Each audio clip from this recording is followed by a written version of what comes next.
That rain will continually move its way northwards through Monday morning, so it will turn drier for much of the UK to begin with. Best of the brightness is going to be across the southwest and South Wales, but another murky day for the rest of the UK. Temperatures once again still quite mild. We're looking at around highs of around 11 or 12 degrees. Expect warm spells with the odd rude interruption. Boxed Boilers sponsors the weather on GB News. This Christmas, we're giving you the chance to win our biggest cash prize of the year. An incredible £85,000 in tax-free cash could be yours. And we've come to the fabulously festive Aurora Collection Resort here in Lapland to celebrate. £85,000 of tax-free cash really could be yours. For another chance to win £85,000 cash, text cash to 63225. One entry costs £2.50 plus one standard network rate message. Or text bonus to 63225. 5 entries cost £5 plus one standard network rate message. Go to gbnews.com/win. Entry start at £2.50. Call 0903 686 3232. Calls cost £2.50 plus your network access charge. Or post your name and number to GB18 PO Box 8690 Derby DE1 9TT. UK only. Entrance must be 18 or over. Lines close at 4 p.m. on the 30th of January. Please check the closing time if listening or watching on demand. Good luck. Bold. They are under no illusion. Ray. Are you a human trafficker? Boundless. I've had enough of the nonsense, and I'm not afraid to say it. Don't get us on the BBC. Every weeknight, I tear through the headlines. The smell of gasoline. Should we be worried about it? From Westminster madness to cultural war chaos. What I'm going to do now is they are throwing things out the car as we speak. Get ready, Britain. Here we go. Patrick Christie tonight, weeknights from 9 p.m. only on GB News, Britain's news channel. Hi, I'm Michelle Dewberry, and my show is your opportunity to cut through all the noise and dive in headfirst to some robust debates. Ideas clash. Situation, isn't it? No, because the failure is you're deliberately avoiding my point. Nothing's held back. And if you think this is the end of it, wait for more. And we do not shy away from the difficult stuff. Sometimes I want to shake people and say, if only you understood. So join me on Jubes & Kerr weeknights at 6 p.m. only on GB News, Britain's news channel. Mornings don't have to be tiresome, especially if you have the right company. Wake up to news as it happens, opinion and debate, and of course, a little bit of entertainment too. Because when the kettle's on, we're on. That's Breakfast on GB News, a show worth waking up for. Every morning from 6 a.m. Only on the People's Channel, Britain's news channel. We'll spread the news, you spread the word. From the school run to the home run, watch a new show for all of Britain. So he can say whatever he wants. A straight talking show where all voices are heard. And, you know, when are we going to stop talking about smashing the gangs and actually do it? With the stories that matter from every part of our country. There's a bit of a crash landing there for your Chancellor. Bold, fearless and standing up for you. That's me, Martin Daubney, 3 p.m. till 6 p.m. weekdays, here only on GB News. The People's Channel, Britain's news channel.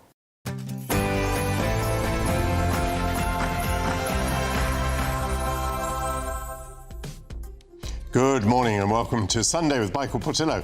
In Dr. Theodore Seuss's beloved book, The Grinch ruminates about the meaning of this time of the year.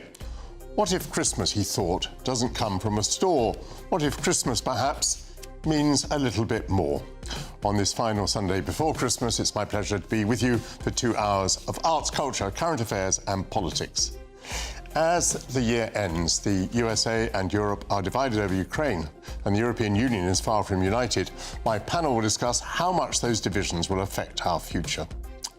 President Donald Trump says that war with Venezuela is possible as the United States, for the second time, seizes an oil-carrying ship close to Venezuela. What are the Americans' objectives? Defense editor at the Evening Standard, Robert Fox, will help us to understand. What can Sir Keir Starmer and Kemi Badenoch learn from their predecessors?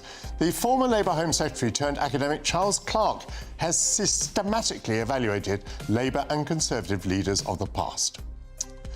Will the pre-Christmas cut to interest rates give the UK economy a boost going into next year? We will reflect on the latest economic data. All of that and much more. First, your latest news headlines from Aaron Armstrong.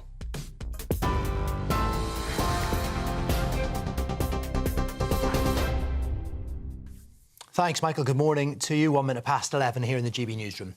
Australians have held a minute's silence to remember victims of the Bondi Beach attack. It took place at 7:47 UK time this morning as part of a national day of reflection, exactly a week after 15 people were killed when a father and son opened fire at a Jewish festival in Sydney. The Prime Minister, Anthony Albanese, who's described the attack as an atrocity inspired by Islamic State ideology, was heckled on his arrival at the memorial service.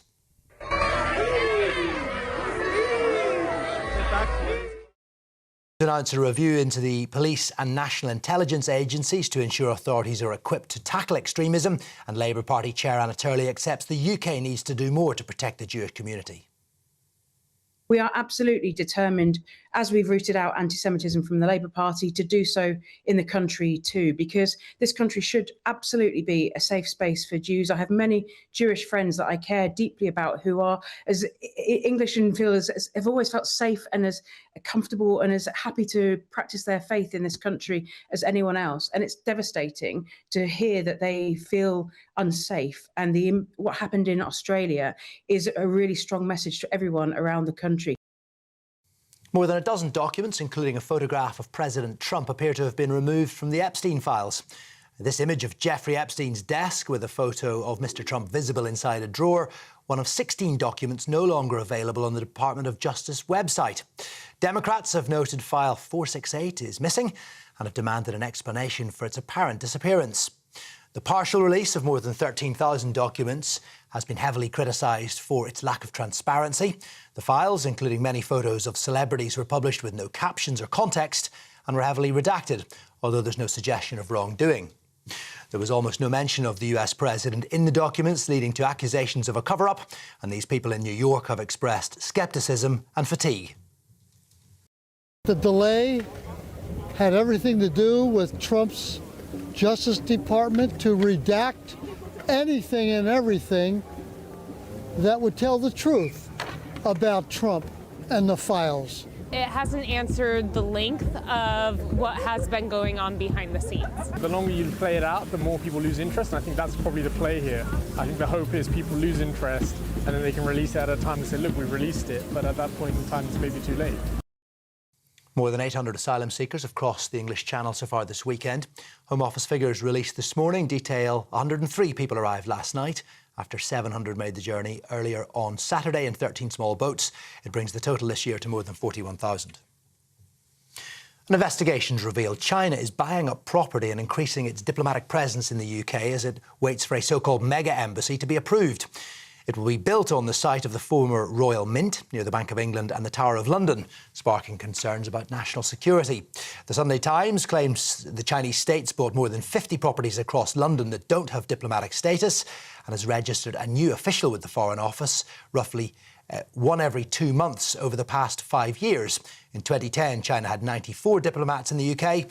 Now it has 142, second only to the US.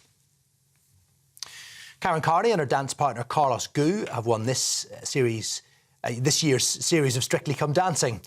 Karen's become the first footballer to win the show, and Carlos the first gay and Asian man to clinch the top prize. So a night of firsts for the dancers, but a last appearance for Tess Daly and Claudia Winkleman. They have bowed out, and new presenters will take over soon. Queen Camilla has expressed her gratitude and admiration, describing the pair as fabulous. Thousands of people have been gathering at scenic spots around the country to watch the winter solstice, the shortest day of the year. Some beautiful pictures here from Stonehenge, the prehistoric monument built in several stages, dating back around 5,000 years. Many of these people would have got up around 2 a.m. in time to witness the sunrise. It marks the shortest day and longest night in the Northern Hemisphere. So from here on in, we'll get a little more sunshine each day. Well, not many bright sparks for England's dismal campaign in Australia. The Ashes over after defeat in the final test, day of the third test in Adelaide. Chasing a record 435 in the final innings, England fell well short. They were bowled out for 352. It means England now have an unassailable 3-0 lead in the 5-test series. They've retained the urn after just 11 days of cricket. England's winless run down under has now stretched to 18 matches. Those are your headlines. I'll be back with more at midday.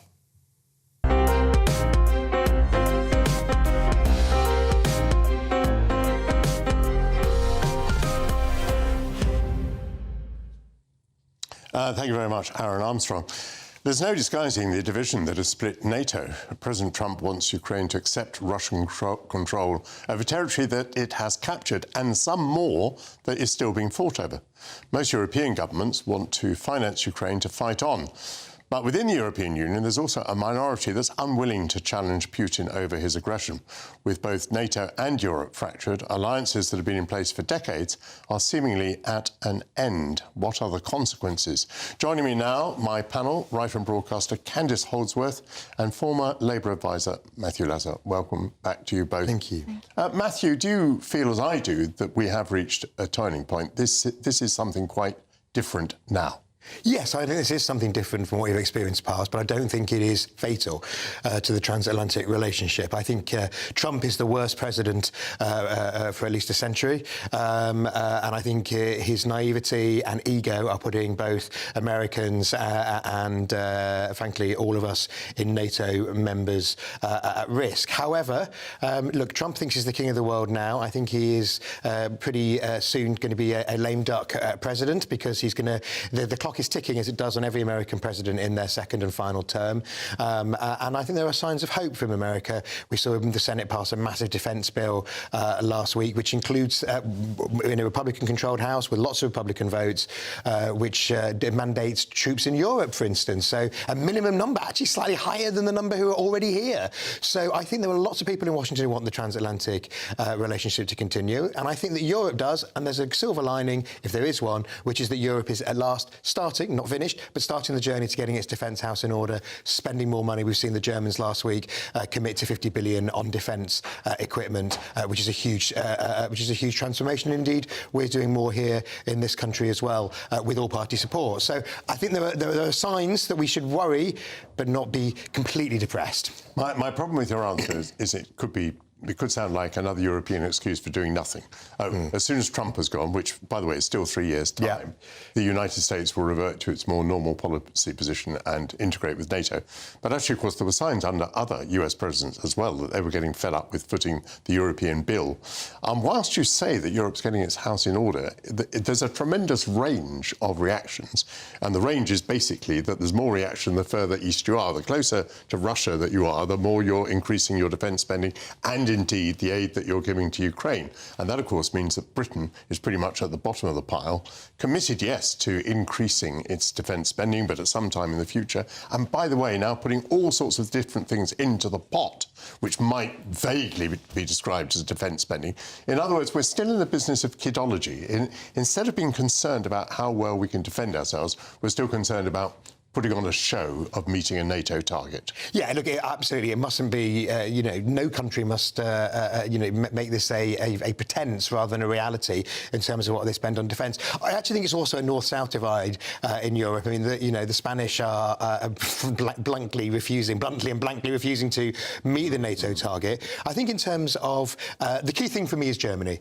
Germany has freeloaded for various reasons. It's not wanted to build up, obvious historical reasons, not wanted to build up its military. It's relied on that American-funded umbrella. I think the fact that the Germans are now getting serious, it obviously takes time to feed through, but they're actually, the chequebook is out. It is seriously out. I think in Britain, the government's taken some tough decisions. I can tell you that my comrades in the Labour Party are not all pleased about taking money from international development and putting into defence. That money has to go into defence and not be rebadged in a cunning way. And also, I mean, you know from when you were a Defence Secretary and Defence Minister, that we need to get bang for our buck. And we've seen with the armoured vehicle scandal, be coming to light even more over the last few weeks, how that isn't always the case. So A, we need to spend it on defence and not repackage it. And B, we need to make sure that that actually buys equipment that frontline troops can use and gives us the capabilities in things like cyber warfare as well. And Candice, the Chancellor of the Exchequer did not mention defence in the budget. Which slightly, argues against what Matthew's just been saying about the switch of priorities. Do you share my astonishment that kind of no matter what happens in Eastern Europe, no matter how bad things get, Britain doesn't seem to react very much to the changing security environment. No, they don't. And I think you're absolutely right to say that the further east you go, the more people become concerned by it. I mean, you see Poland and Finland, for instance, they're very quick to up their defence spending, quick to meet the NATO targets. They realise the existential importance of it. But the further away you get, especially England being an island and not always, to some extent being quite similar to America and not wanting to involve itself in these sorts of conflicts, I think a lot of it is cultural. I think, though, most of it is talk. I don't know if we can meet this current target of defence spending. I don't think there's an appetite for it politically. Many have spoken about it, but will it actually happen? Especially as with what Matthew said, things can change so much in the next 4 years. Will the MAGA coalition hold? Will there still be that pressure from the US for NATO to sort of up its game? And if it slowly dissipates and frays over time, will European governments have an incentive to keep up with the targets? I don't know. We've seen a lot of change, Candice, in the years that the war has been going on between Russia and Ukraine. I mean, at first we thought Russia was very strong, then we thought Russia was very weak. So we saw Russian tanks being wiped out and so on, and we saw the Ukrainians being very innovative in the way they fought a war. So the way that wars are fought has changed a great deal. We've seen the way that the battlefield has to be left almost deserted because the drone now dominates the battlefield. Do you have any sense that Britain has learned any of these lessons? I mean, our defence still seems to be based on aircraft carriers, which cannot be defended because we don't have the surface ships to defend them, and which only from time to time function and only from time to time have aircraft on them. Yes. And this is a far cry from what is needed in the modern situation. Something else that has changed is that Russia is now a war economy. It's producing something like 150 tanks a month. I mean, I don't know whether we have 150 tanks in Britain. Maybe we have 200 or 300, but, that would be about 2 months' production in Russia. Yes, I think there were certain things that we underestimated about Russia, especially as they were able to align with the BRICS, and that they've received a lot of help, especially with their drone technology from certain places like Iran, for instance. So they haven't been as isolated as we hoped they would be. The West sort of applied all these sanctions and they thought that this is it, this will collapse the Russian economy, but it hasn't happened. I think from the beginning, though, if you were looking at it, Russia was always superior in terms of the losses it could absorb. It's a much bigger economy than Ukraine. Ukraine is so dependent on the West to keep funding its war. And it does have a manpower issue. I mean, Russia can absorb those losses that the Ukraine can't, although, like you say, they've been so impressive with drone technology. And I think all the tech forecasters have said that is the future of warfare. That's what we're going to see more. More and more war is going to stop. It's going to be fought through drones. I mean, that's quite a sinister prospect to me. I mean, imagine a swarm of drones coming over the horizon. It's quite terrifying. I do think, though, practically, even though all of this is, Ukraine's done so many amazing things, they've amazed us all with their resilience and their strength and their bravery. I do wonder if practically they can keep going on for another 4 years. The manpower issue, I don't think you can get away from that. Even if everyone does back them and it is a just cause, can they carry on at this rate, with this level of intensity? Matthew, on that very point, I mean, it seems to me that the Ukraine was defending the Western front line. That actually, a couple of years ago, there was an opportunity probably to defeat Russia if the United States had thrown a lot more into the fight, including sort of long-range weaponry. Then we had an opportunity to humiliate Russia. The arrival of Trump has completely reversed that. So instead of Russia being humiliated, Russia will be rewarded. As I said in my introduction, possibly not only with the territory that it's won, but also the territory that it has not succeeded in winning. I mean, this is a fantastic reversal of what should, I think, have been a defeat for Russia to a success and a victory for Russia.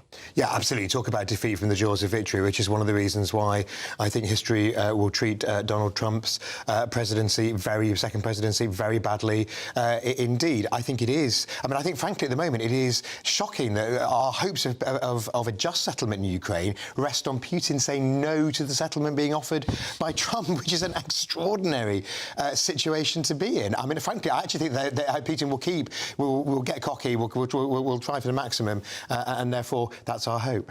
Candice, a very brief word, if you would, about European disunity. Is it not extraordinary to see, as Matthew said, Spain spending so little on defence, to see Hungary actually still in conversation, in dialogue with Putin on a routine basis? Yeah, not really. I mean, I suppose I take quite a realist view of international relations. I do think countries, it can be very difficult to hold these sorts of coalitions together. I mean, you do get extraordinary agreements, like the Five Eyes, for instance. I mean, but that comes from long-standing cultural ties.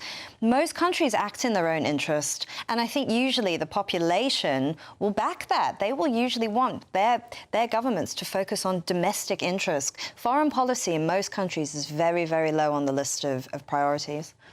Thank you very much, panel. That's Candice Holdsworth and Matthew Lazar. They'll return at noon to discuss whether those under 16 years of age should be banned from social media. Right now, it's time for the Great British Giveaway.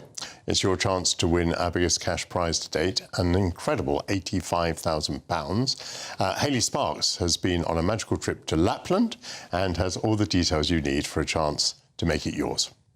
This Christmas, we're giving you the chance to win our biggest cash prize of the year. An incredible £85,000 in tax-free cash could be yours. Cash to make your new year the best yet. And we've come to the fabulously festive Aurora Collection Resort here in Lapland to celebrate.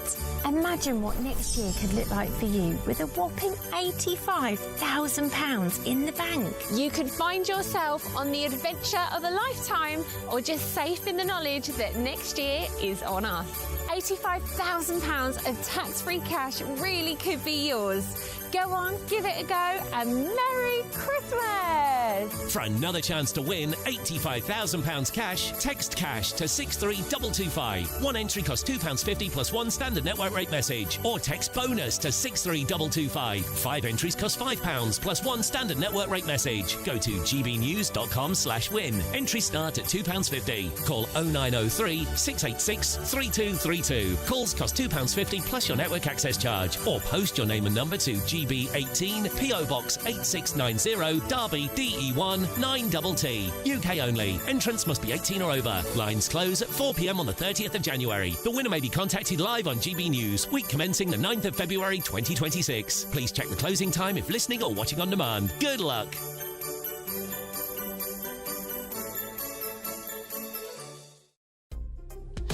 Coming up, President Trump says that war with Venezuela is possible. Defence editor at the Evening Standard, Robert Fox, will talk us through Trump's threat. This is Sunday with Michael Portillo, only on GB News.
Westminster's full of talk, but out here, it's the real world. Am I allowed to talk now? No, that's it. This is where it matters, real people and real lives. That's what politics is all about. In fact, has Trump made a good start? No. Straight answers, no spin, and just a couple of pints. How many fingers have I got up? About 10. So join me for Lee Anderson's Real World every Friday at 7 p.m. only on GB News. The People's Channel, Britain's news channel.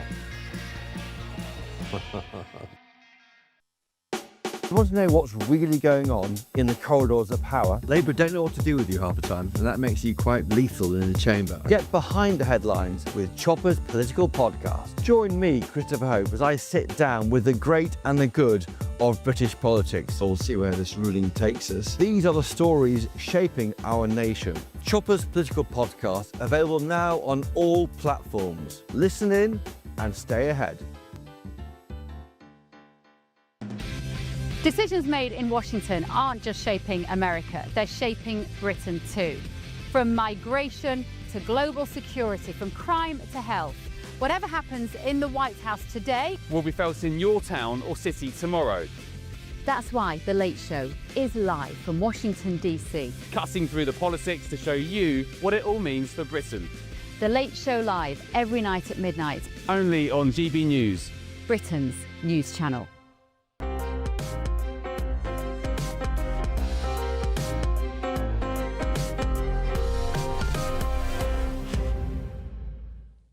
Welcome back to Sunday with Michael Portillo.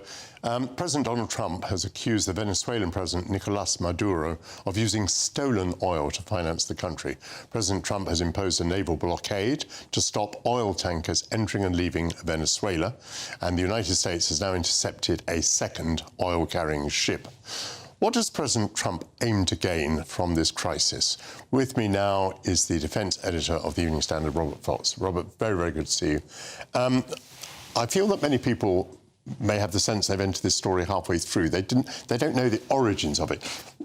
Who is sanctioning Venezuela and why?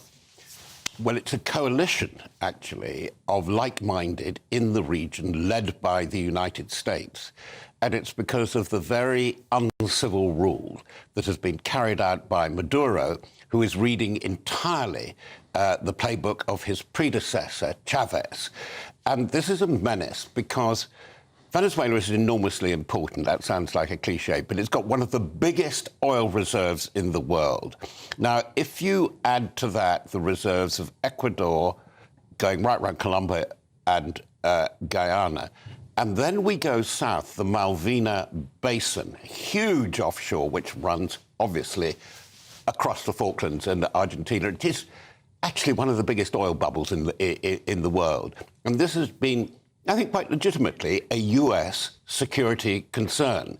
But the concern for the region actually goes back to 1823. Yes. And the doctrine propounded by James Monroe, Europeans, European former colonial powers, namely mainly the Spanish and the Portuguese, keep out of here. This is our zone. And this is what Trump was referring to in his national security strategy. And it looked quite strange. It looked sort of like fantapolitica, as the Italians say, the equivalent of science fiction.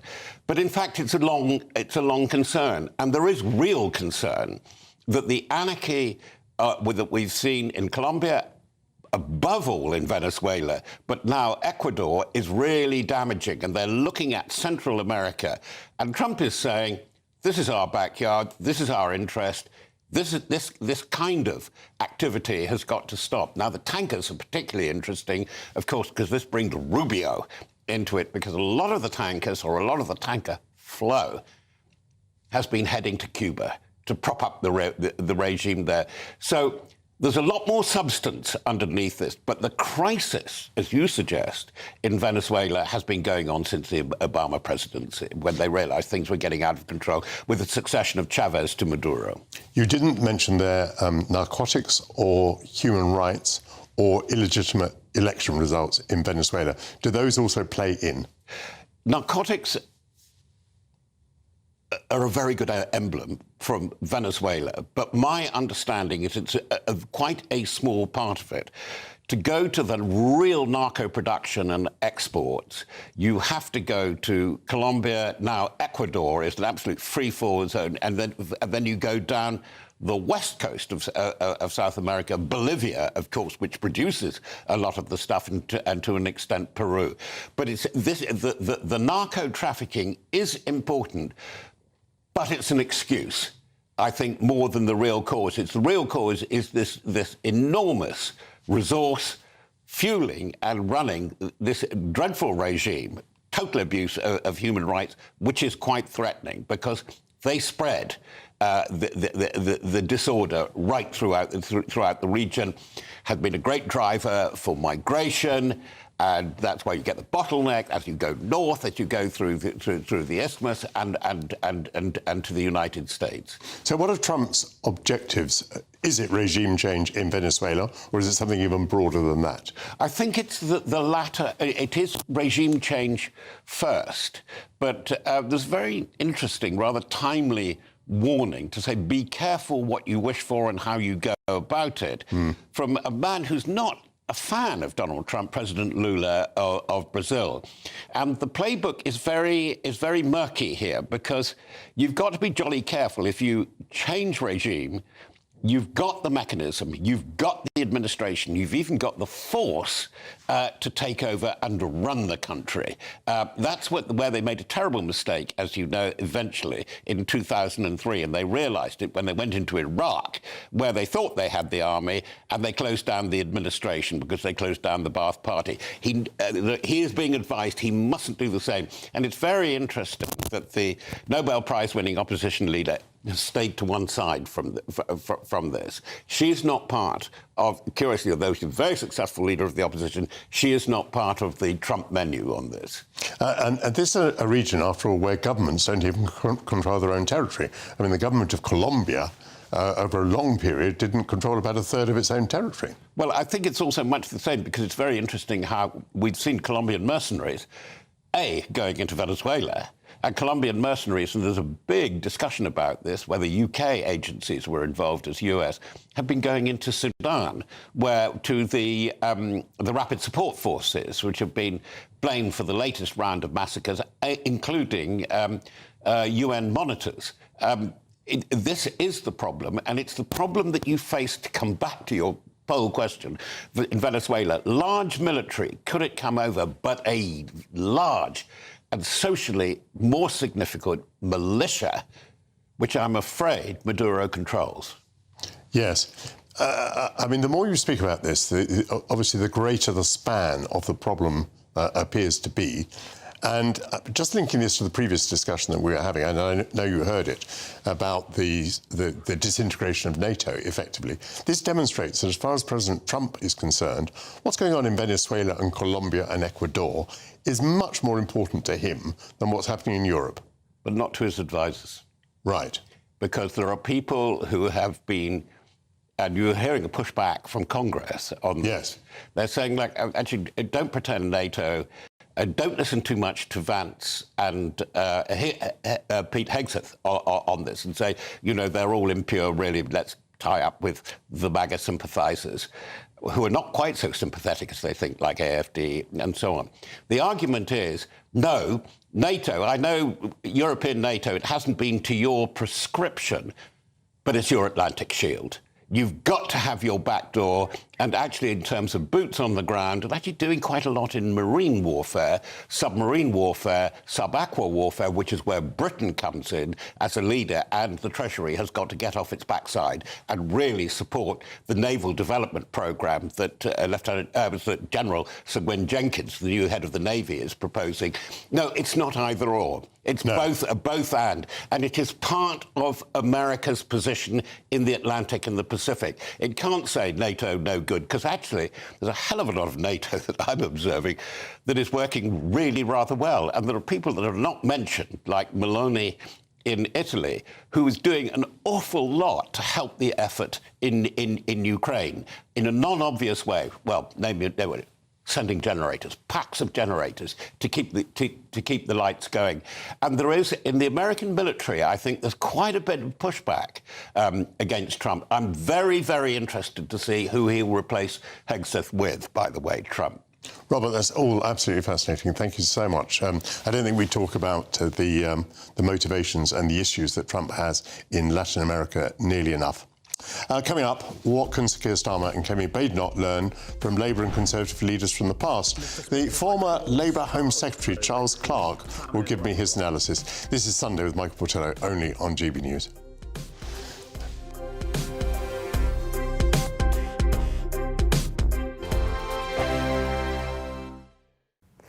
Hello there and welcome to your GB News weather update from the Met Office. It's going to be a cloudy end to the weekend. We are going to introduce a bit more rain, but as we head through the week towards Christmas, things will start to turn a little bit colder.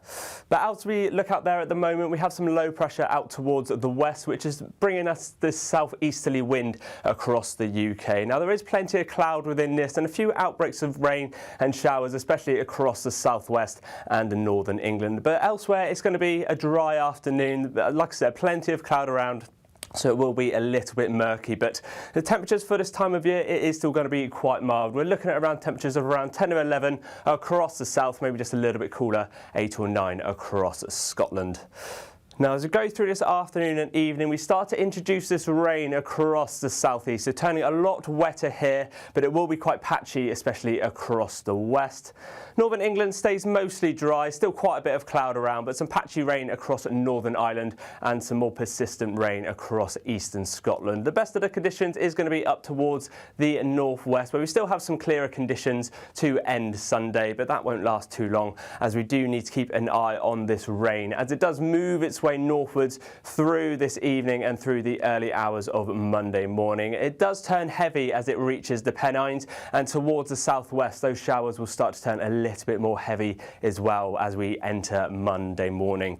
But towards the southeast, it does start to turn a little bit drier. Temperatures not falling away too much. It is still going to be quite a mild night. Temperatures around sort of 6 or 7 degrees to start the day.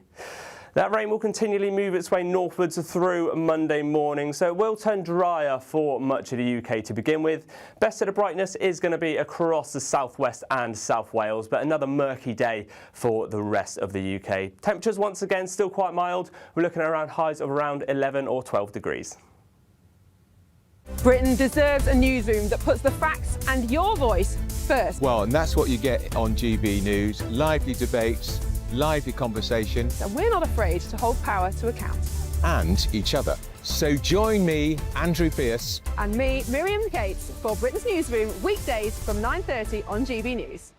This Christmas, we're inviting you to join the GB News family for an occasion filled with joy. A chance to come together and lift our voices and celebrate what truly brings us closer at this time of year. So whether you're with friends or family or simply in the spirits of the season, we would love to share this special night of carols with you. Carols by candlelight, Christmas Eve at 8 o'clock only on GB News, the People's Channel, Britain's news channel.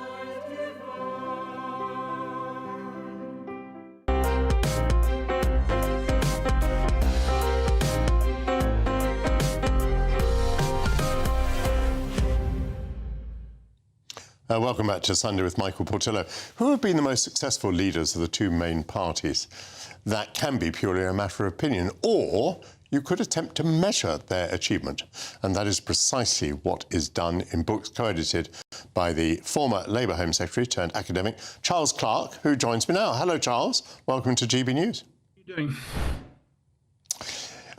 Charles, I would have said that, let's say, from the Second World War, the most effective Conservative leader was Margaret Thatcher, most effective Labour leader was Tony Blair.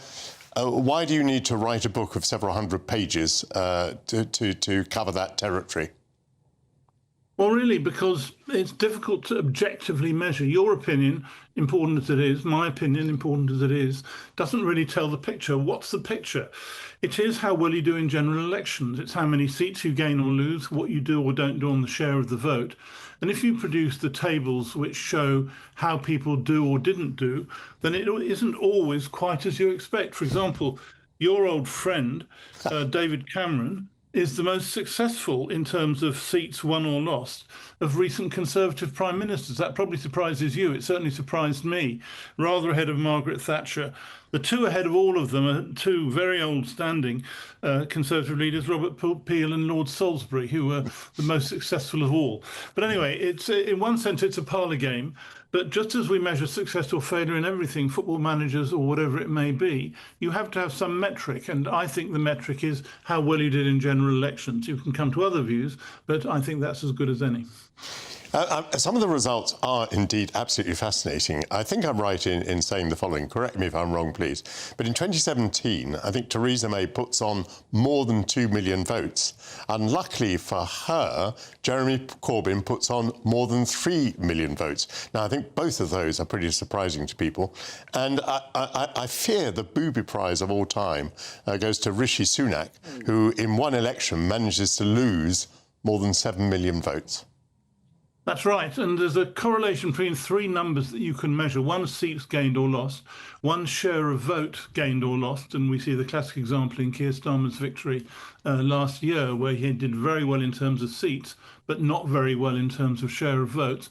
And then thirdly, the one you've mentioned, the actual number of votes cast, where the facts are as you described them. Yeah, you have personally written these chapters about the performance in general elections, but that is only a bit of what matters. I mean, as you say, you know, David Cameron comes out top, but he only won 2 elections and he resigned immediately after the second. By the way, he didn't even win the first of those 2 outright. Margaret Thatcher, on the other hand, won 3 elections. Tony Blair won 3 elections. And then it matters what you do with power, doesn't it? I mean, Margaret Thatcher, you know, whether you liked her or not, was transformational. I would say Tony Blair was less transformational, but he was extremely good for the success of the Labour Party, and he was ahead almost continuously in the opinion polls. So how do you account for these other factors in your book? Because there's a whole series of different factors as to how well you do. One is one we've talked about, having a winning electoral strategy. Again, Keir Starmer was very successful at that in 24. The second is governing competence, one that Labour's having trouble with at the moment, and how well you're regarded is a very important aspect of how people think of you. Party management's a pretty big factor. Your old friend Boris Johnson eventually lost his job because he didn't manage his party very well. And as he says in an interview with us on it, he didn't do that well enough, and so they finally got rid of him.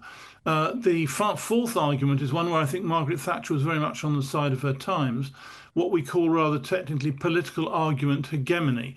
Are you making a case for what people in the country are wanting to see as a change in atmosphere? And Margaret Thatcher undoubtedly did that, and that's one of the reasons for the success that she had, which you identify. And then the final one, bending the rules of the game. You can see very active in America at the moment with Donald Trump trying to redraw the boundaries of all the seats in the elections, the congressional elections coming up around the corner. And Boris tried to do that again with his rules on suspending Parliament. Should either Kemi or Keir read these books, or would they simply be frustrated by them? It's all very well known that people did well if they had a good election strategy, but does that really guide either Keir or Kemi, do you think? I think it's a snare and a delusion for Keir at the moment. I think he's very much focused, thanks to his advisor Morgan McSweeney, on winning the 2028-29 general election.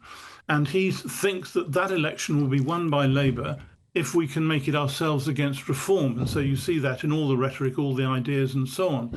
And I think that's a big mistake. I think we should be focusing, Labour should be focusing on doing what we do now well, rather than worrying about winning in 2028 or 29. As far as Kemi Badenoch's concerned, I think her problem's a bit more serious. There's a pretty big identity crisis for the Conservatives today. Do they move towards reform, Nigel Farage and all that, with loony policies on immigration and so on?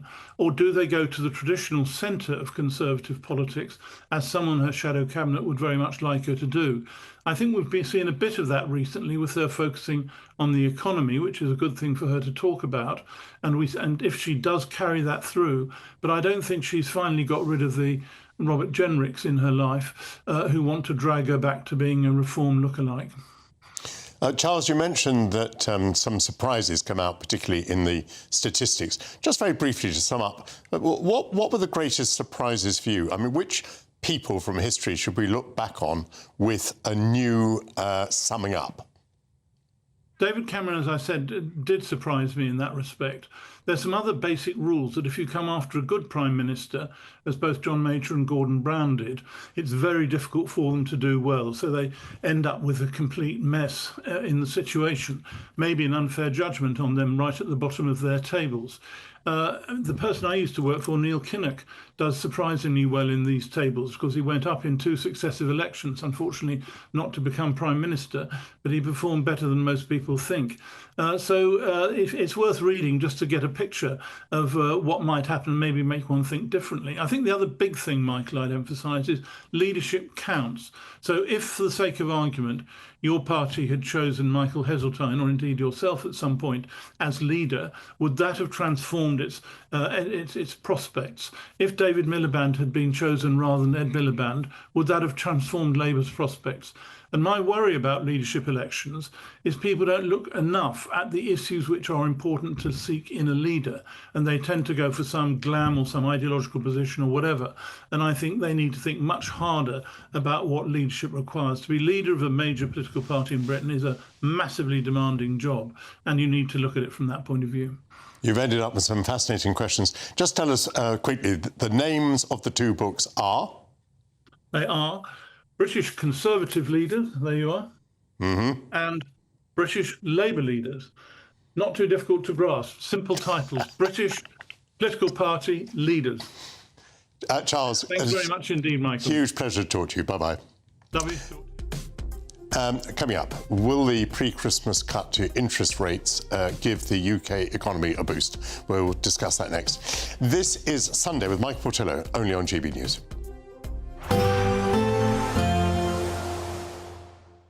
You're looking happy. Well, the forecast looks good.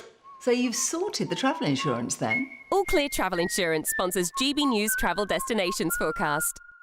Hello there, welcome to your latest winter sun forecast. If you're travelling towards the Mediterranean on the lead up of Christmas, it's going to be fairly unsettled for a lot of the area. Some bands of rain really moving eastwards across the Med. Some heavy rain for a time for the Balearics especially, but after a fairly stormy spell down towards the Canaries and Madeira, something a little bit more settled developing here with some spells of sunshine and temperatures for Canaries reaching the low 20s. All Clear Travel Insurance sponsors GB News Travel Destinations Forecast. I'm Michelle Dewberry, this is Jubes & Co with you.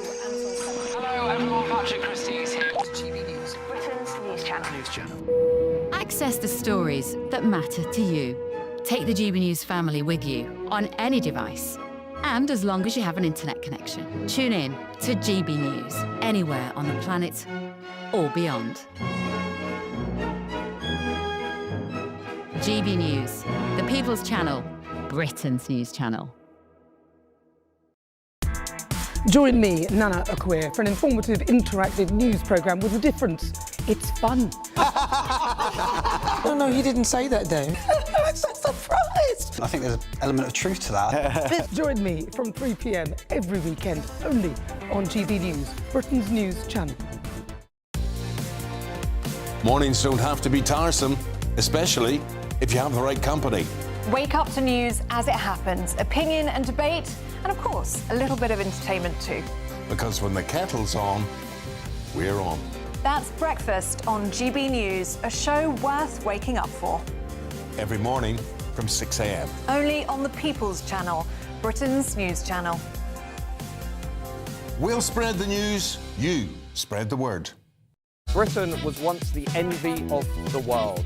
But look around. A nation that no longer knows what it is or where it's going. A country that's broken. How do we fix Britain? How do we bring it back? Friday night with Matt Goodwin at 8 p.m. only on GB News. Decisions made in Washington aren't just shaping America, they're shaping Britain too. From migration to global security, from crime to health. Whatever happens in the White House today will be felt in your town or city tomorrow. That's why The Late Show is live from Washington, D.C. Cutting through the politics to show you what it all means for Britain. The Late Show live every night at midnight. Only on GB News, Britain's news channel. No matter the state it's in, this is our nation. Join me, Jacob Rees-Mogg, for a genuine, honest discussion on where we have been where we are going and where we are with the people who set the direction. Tune in to State of the Nation every Monday to Thursday, 8 to 9 o'clock, only on GB News. Exciting news. Every Friday, my Patrick Christie's Tonight Show is going to have a twist to it. We're welcoming some special guests. You. That's right, on Fridays I'm going to be doing my show in front of a live studio audience because this show is about you and what you have to say. It's going to be the same big debates, same big topics, same big opinions. But every Friday night at 9 p.m, you are invited to come on down to Patrick Christie's Tonight to be a part of the action. Only on GB News, the People's Channel, Britain's news channel.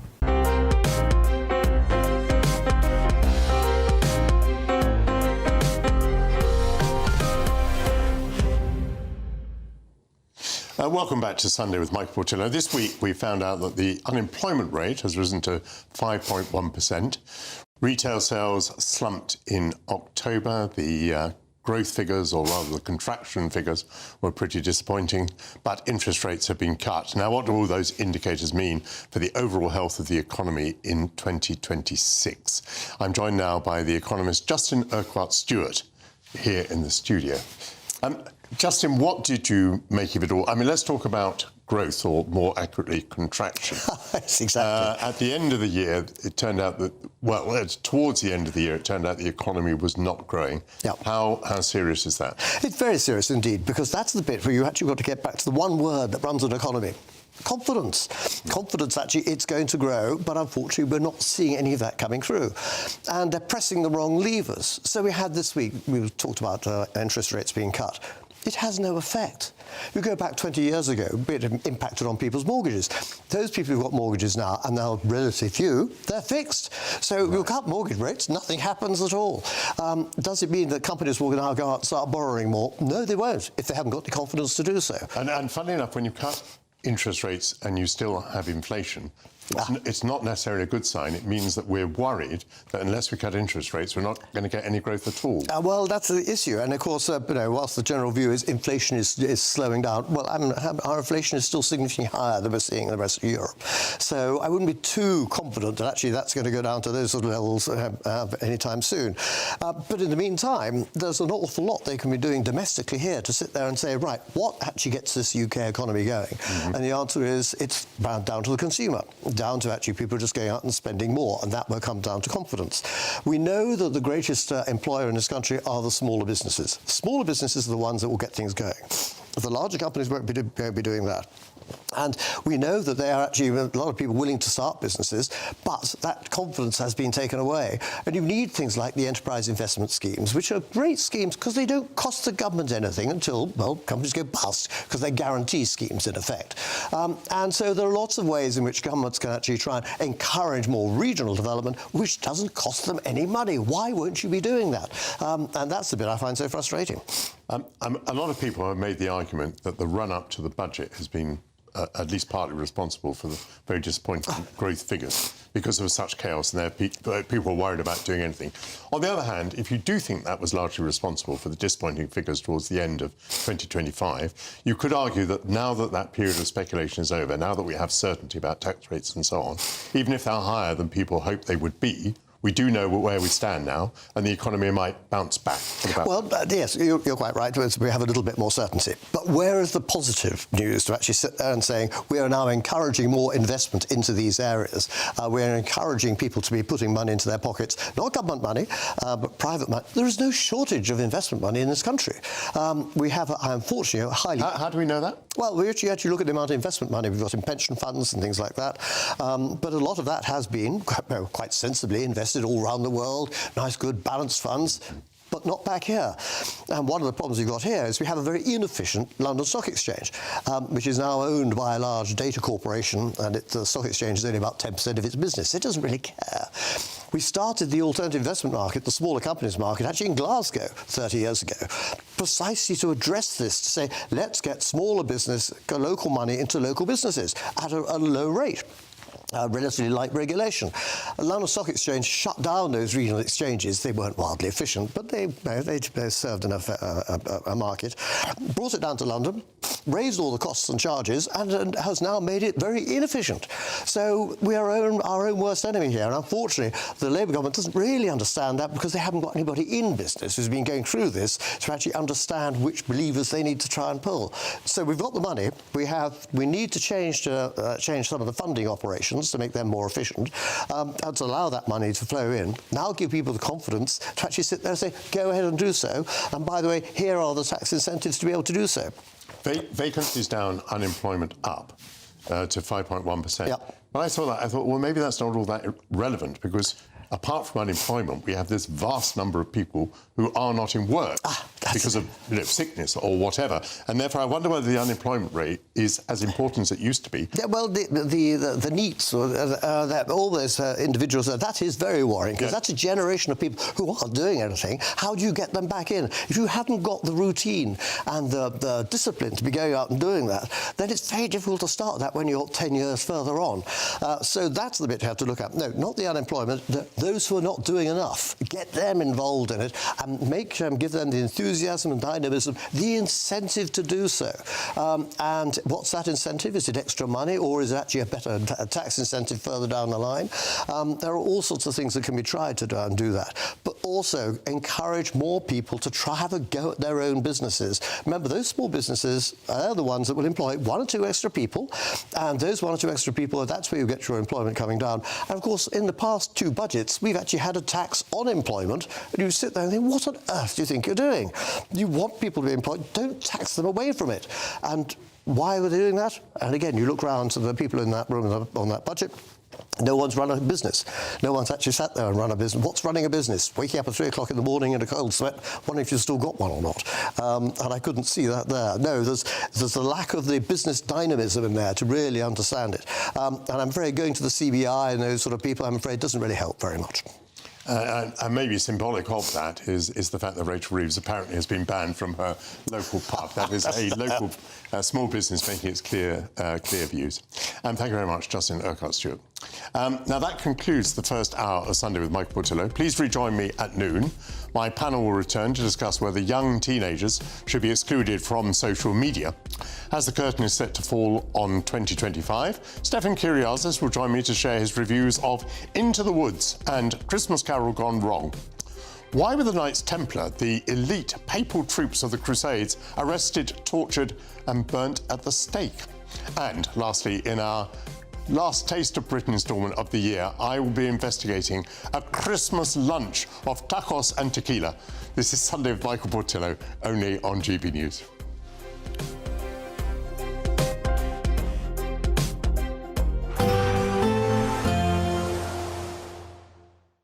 Expect warm spells with the odd rude interruption. Box Boiler sponsors the weather on GB News.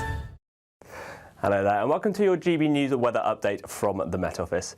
It's going to be a cloudy end to the weekend. We are going to introduce a bit more rain, but as we head through the week towards Christmas, things will start to turn a little bit colder.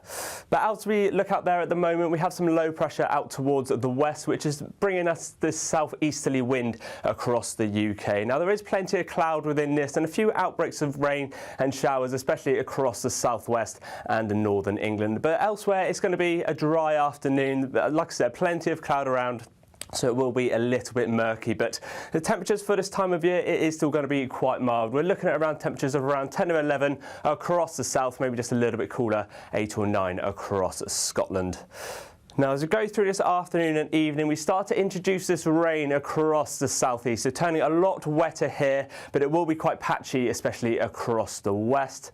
Northern England stays mostly dry, still quite a bit of cloud around, but some patchy rain across Northern Ireland and some more persistent rain across eastern Scotland. The best of the conditions is going to be up towards the northwest, where we still have some clearer conditions to end Sunday, but that won't last too long, as we do need to keep an eye on this rain, as it does move its way northwards through this evening and through the early hours of Monday morning. It does turn heavy as it reaches the Pennines, and towards the southwest those showers will start to turn a little bit more heavy as well as we enter Monday morning.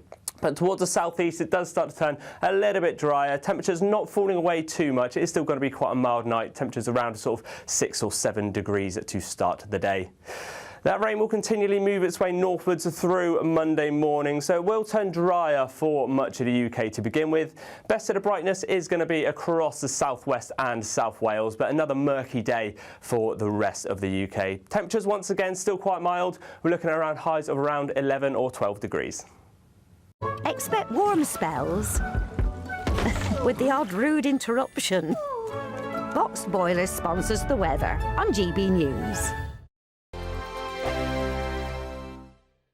A very Merry Christmas to you all from the Aurora Collection Resort in Lapland. We're on an amazing Arctic adventure to celebrate our greatest cash giveaway, a simply stunning £85,000. And this Christmas, we're giving you the chance to win it all. So don't miss out this Christmas. For another chance to win £85,000 cash, text cash to 63225. One entry costs £2.50 plus one standard network rate message. Or text bonus to 63225. 5 entries cost £5 plus one standard network rate message. Go to gbnews.com/win. Entries start at £2.50. Call 0903 686 3232. Calls cost £2.50 plus your network access charge. Or post your name and number to GB18 PO Box 8690 Derby DE1 9TT. UK only. Entrance must be 18 or over. Lines close at 4 p.m. on the 30th of January. Please check the closing time if listening or watching on demand. Good luck. Hi, I'm Michelle Dewberry, and my show is your opportunity to cut through all the noise and dive in headfirst to some robust debates. Ideas clash. Situation, no, isn't it? Because the failure is you're deliberately avoiding my point. Nothing's held back. And if you think this is the end of it, wait for more. And we do not shy away from the difficult stuff. Sometimes I want to shake people and say, if only you understood. So join me on Jubes and Kerr weeknights at 6 p.m. only on GB News, Britain's news channel. Mornings don't have to be tiresome, especially if you have the right company. Wake up to news as it happens, opinion and debate, and of course, a little bit of entertainment too. Because when the kettle's on, we're on. That's Breakfast on GB News, a show worth waking up for. Every morning from 6 a.m. Only on the People's Channel, Britain's news channel. We'll spread the news, you spread the word. From the school run to the home run, watch a new show for all of Britain. He can say whatever he wants. A straight-talking show where all voices are heard.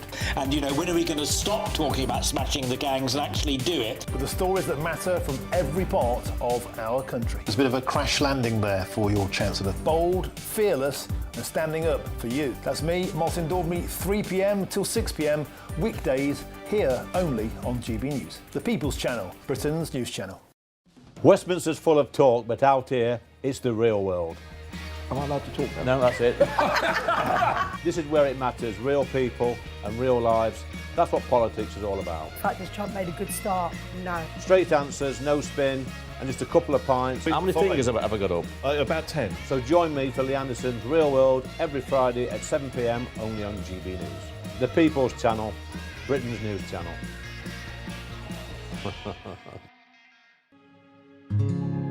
We love Great Britain. We love its history, its culture and its tradition, and that's why we're so proud to be part of GB News. You look genuinely emotional. Oh, come here. GB News does pay attention to those who are ignored by the mainstream media. The majority of this country whose forefathers fought and died to maintain liberty, to fight for freedom of speech. The rule of law, the rights of property and democracy. This is the heritage that our country should be so proud of. Which of course includes our Christian heritage. There's been a huge resurgence in the number of people going to church. Perhaps they're not finding what they're looking for, and they're looking for something a bit deeper, a bit more truthful, a bit more akin to Britain's Christian heritage. That's right, get ready, because the most exciting night in general election history starts now!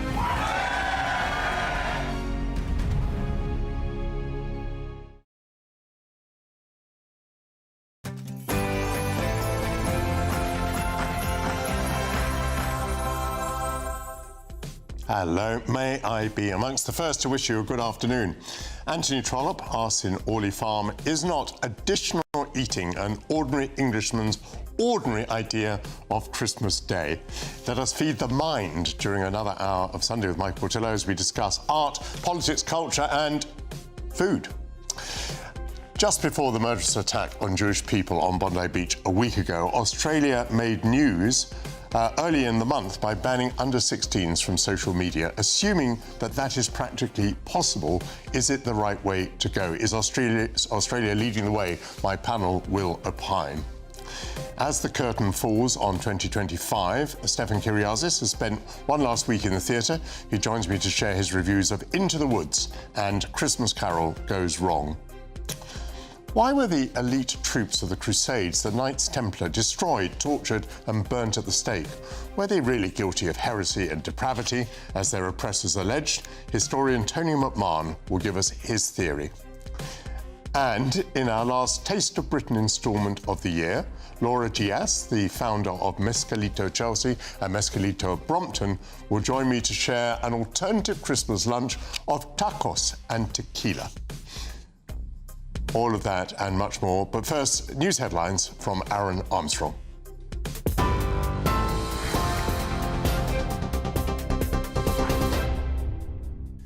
Thanks, Michael. Very good afternoon to you. 1 minute past 12 in the GB newsroom. Australians have held a minute's silence to remember victims of the Bondi Beach attack. It took place at 7:47 this morning as part of a national day of reflection, exactly a week after 15 people were killed when a father and son opened fire at a Jewish festival in Sydney. Prime Minister Anthony Albanese, who's described the attack as an atrocity inspired by Islamic State ideology, was heckled on his arrival.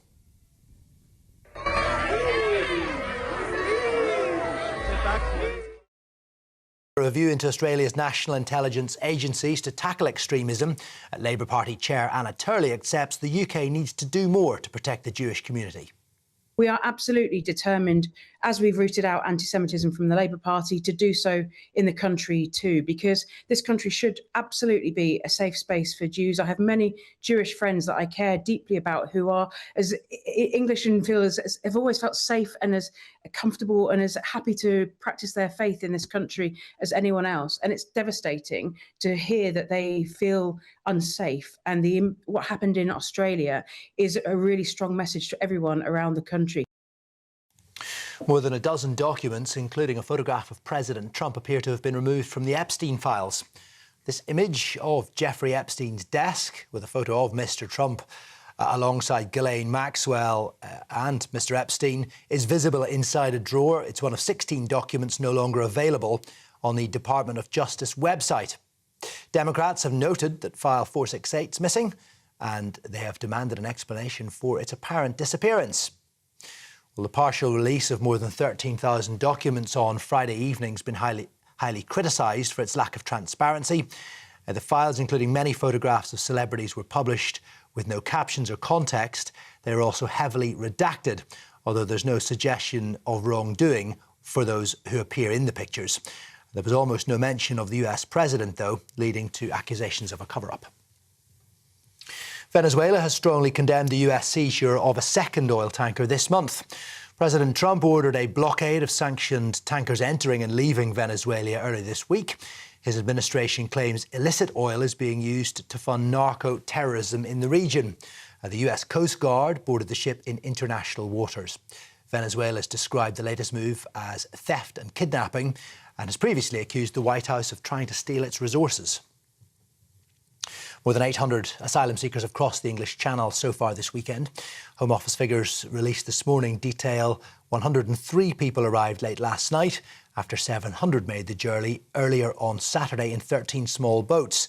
It is the highest number to make the crossing on a single day since the 8th of October. And investigations reveal China is buying up property and increasing its diplomatic presence in the UK as it waits for a so-called mega embassy to be approved. The embassy will be built on the site of the former Royal Mint, that is near the Bank of England, and the Tower of London. It's led to concerns about national security. Well, the Sunday Times claims the Chinese state has bought more than 50 properties across London that don't have diplomatic status and has registered a new official with the Foreign Office roughly every 2 months over the past 5 years. In 2010, China had 94 diplomats in the UK. Now it has 142, that's second only to the United States. Thousands of people have gathered to welcome winter solstice and watch the sunrise over Stonehenge. It is one of the rare opportunities to get up close to the prehistoric monument, which dates back around 5,000 years. Now, the sunrise was accompanied by dancing and drumming as people enjoyed the spiritual experience. There's something of a contrast then in London, where it appears exactly no one got up to enjoy it on Primrose Hill. Winter solstice marks the shortest day and the longest night in the Northern Hemisphere. And Wyn Scott, curator of Stonehenge for Heritage England, says it's historically more important. People always tend to think it's the midsummer solstice that is the important one, but it's not. And we have evidence from archaeology around here that they were feasting at this time of the year. So it's an incredibly important time for them. And England's dismal Ashes campaign is over after defeat on the final day of the third test in Adelaide. England were bowled out for 352, chasing a record 435. It means Australia now have an unassailable 3-0 lead in the 5-test series. It means they've retained the urn after just 11 days of cricket. Those are your headlines. I'll be back with more in half an hour's time, but now it's over to Michael. Tune in to GB News Radio wherever you are. Online, on DAB digital radio, on TuneIn, on Radio Player, on Nation Player and on your smart speaker. Just say, play GB News.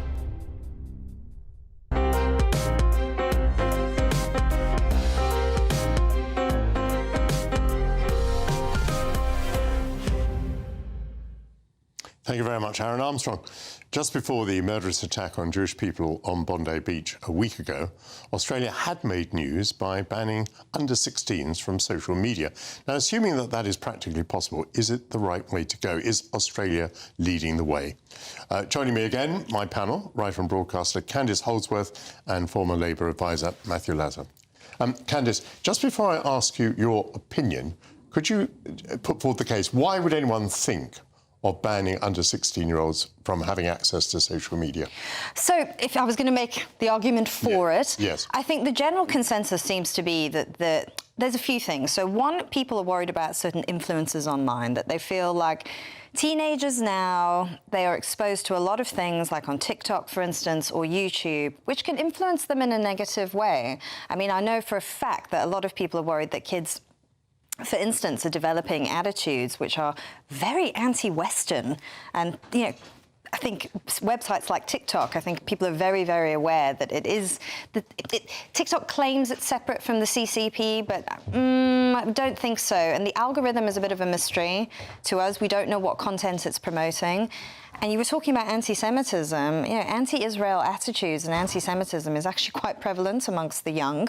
So I think that there is legitimate concern. From a more practical perspective, they are spending just way too much time online and they're not developing hobbies. And that's one thing that is documented, that kids aren't learning musical instruments as much, they're not going outside as much, they're not socializing in person as much, and they're just glued to these screens. And then on top of that, there are potential dangers. Dangers from perverts, dangers of being led towards killing yourself. And there's also the pornography. And pornography. So I think that's also something, you know, nowadays you'll find 11 and 10-year-olds exposed to pornography. Right. Although what's interesting is since websites like Pornhub, you now have to have age verification. It's completely dropped. Kids aren't accessing it anymore. And so I think that that's really important. OK, so having given us broadly 4 reasons why you might think about it, what is your view? Because I know you are a libertarian, so... Yes, I am. So, I mean, I'm not in favour of banning things. For me, I'd rather say navigate, you know, learn to navigate it. And I think that parents should be applying the guardrails. Parents should be saying, OK, I'm going to give you a phone, but you can't access this, this, this and this. You can just do this on it. I think that's easier when they're younger. I think as they start getting to about the age of 14 or 15, though, they start getting more willful. And then they might have influences from peers and they might learn to use VPNs and all these sort of things. I do think, though, that one thing that libertarians always have to contend with, though, is we love open systems, but bad actors can exploit open systems, and the internet is full of bad actors. You know, we mentioned some of them just now. The world is also full of, if not bad, at least inadequate parents. I mean, you're assuming a situation there where the parents are on top of the situation and have a relationship with their children. That may not be all that widespread. Maybe, maybe, I don't know though. I think a lot of the trends now are that kids are heavily parented. They are helicopter parented, much more so than we were as millennials. I mean, we always laugh about it and we say like our baby boomer parents had no idea what we were up to on the internet, but they just assumed it was good. They didn't think, they thought only about the opportunities. They never thought about the costs. Whereas I think now parenting is a lot more defensive. It's kind of about, well, you know, this could happen to them or that could happen. And there's much more focused on safety rather than kids exploring the world freely. And I do think there is a cost to that, right? Like when you're a teenager, that is probably the most experimental phase of your life. And you do need that independence and you do need to learn to navigate the world. And if your parents have shut all those avenues down for you, maybe you don't go through that phase at a good time in your life, when you have less responsibility, and maybe they end up going through that phase, I don't know, in their late 30s, early 40s, when they have a lot more responsibility. So I don't know. I think it's generational differences. I think kids are parented very differently now. Parents are much quicker to just shut things down. Matthew, I have no idea what your view is. We haven't rehearsed this before. What do you think of what's happened in Australia? Well, I mean, I'm partly Australian, so I think what I'd say to my fellow Australians is thank you for being the guinea pig for the world, because the honest answer is we don't know if this is going to work, either practically or, in a sense, socially, whether, you know, kids are going to rebel against it, they're going to feel that they're missing out on what the rest of the world does, whether or not there are sufficient workarounds that kids can access it. But let us, for the moment, assume that it can work practically, so that we can focus on the ethical issue. Yes. Is it the right thing to attempt? Look, I think potentially, yes. I mean, I'm not in favour of banning things. I'm not an instinctive banner. But if we think about I think the problem is how we conceptualise the internet. If we think of the internet as, you know, the news agent or shop window on the world, the way that people access information, we used to, I'm not sure if they're still printed, but, you know, when I was a kid, the excitement was to get to the top shelf of the local newsagent when you came of age. We didn't allow anybody under 18 to access pornography.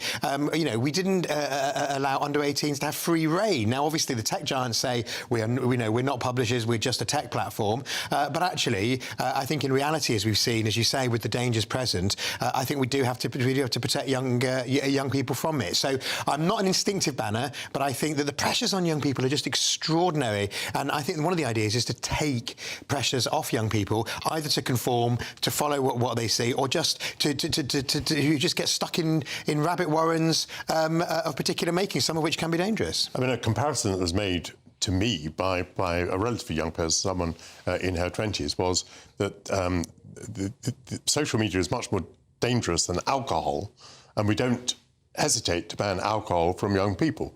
So, you know, there's a dangerous substance out there. What the Australians are doing is preventing young people getting at a dangerous substance. Absolutely. I mean, I think, you know, the idea that we don't put any controls in place is nonsense. The only place we haven't hitherto put almost any controls in place is the internet, is the online space. And you know, as Candice was saying, when that was, you know, dialing up on the family computer in the early days of the internet, that was one thing. You know, people had to, you know, you could check the browsing history of the child. It's completely different when they've got the whole access to anything digitally on their phone, in their pockets. And so therefore I think that there's a strong case for restrictions. Candice also makes the point, though, that teenagers below the age of 16 are accessing very useful material on social media, stuff which is developmental, educational, and stretching them. Now, if we ban social media, it covers everything. Well, I'm a bit of a rejecter on social media, but, you know, my Insta feed, I have to tell you, is not that educational. You know, it's best to people's holidays, Christmas trees and cakes. And I think, obviously, the whole world of online world, from Wikipedia through to the amazing educational resources from, you know, museums, galleries, whatever around the world, will still be available. I think we can live without a TikTok video. I think we had 2 millennia of knowledge without TikTok. I think that the under 16s in Oz will manage without. Candice, are you shaken in your view that you should continue to be a libertarian and that parents should control this? What I worry about is I've noticed that kids are becoming a lot less independent. You know, they welcome their parents tracking them, for instance, on their phone. You know, they welcome things being banned. They're not crying out for experiences. And I think that is a sharp disjunct from earlier generations which wanted that. And I think that we're creating very risk-averse generations. Look, I think there's things that you absolutely have to shut down, that parents should manage, like pornography, for instance. I mean, I don't think we should let kids navigate that on their own, 100%. But I just worry that we're taking too much of a blanket approach. Let me just do a straw poll, if I may. I don't quite know how to phrase this. Let's say, do you think, yes or no, that in 5 years' time, much of the world will have followed Australia? Matthew? Yes. No. Interesting. Very interesting discussion. Happy Christmas to you. And to you. Yes, Thank you you, too. Michael. Thank you. That's Candice Holsworth and Matthew Lazar. Coming up, Stefan Kyriazis' Theatre Reviews. This is Sunday with Michael Portillo, only on GB News.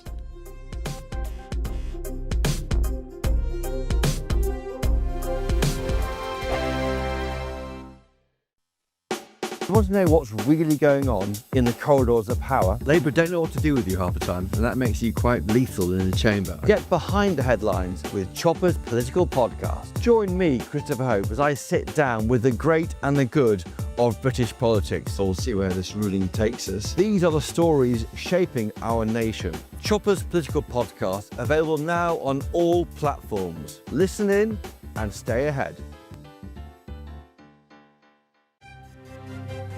GB News Breakfast, every day from 6 a.m.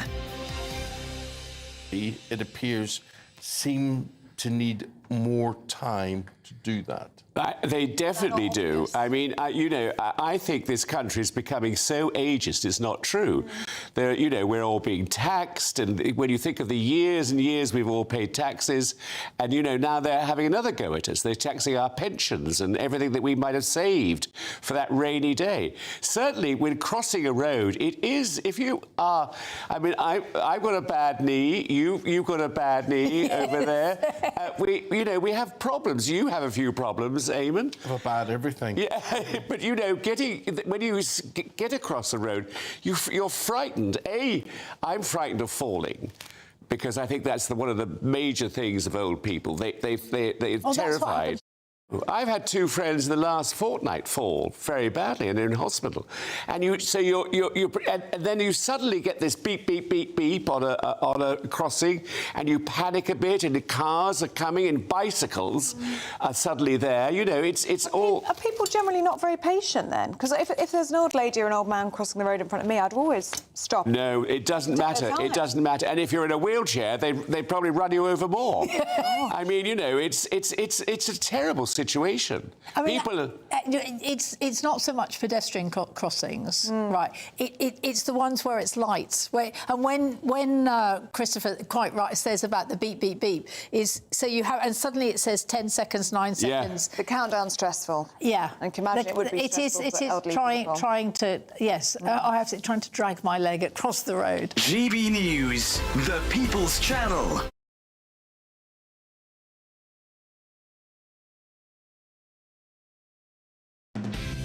Decisions made in Washington aren't just shaping America, they're shaping Britain too. From migration to global security, from crime to health. Whatever happens in the White House today will be felt in your town or city tomorrow. That's why The Late Show is live from Washington, D.C. Cutting through the politics to show you what it all means for Britain. The Late Show live every night at midnight. Only on GB News, Britain's news channel. This Christmas, we're inviting you to join the GB News family for an occasion filled with joy. A chance to come together and lift our voices and celebrate what truly brings us closer at this time of year. So whether you're with friends or family or simply in the spirits of the season, we would love to share this special night of carols with you. Carols by candlelight, Christmas Eve at 8 o'clock, only on GB News, the People's Channel, Britain's news channel.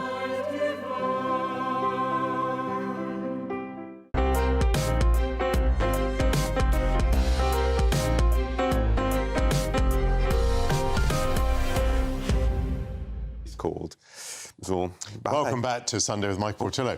As the curtain is set to fall on 2025, Stefan Kyriazis is here with Rafa,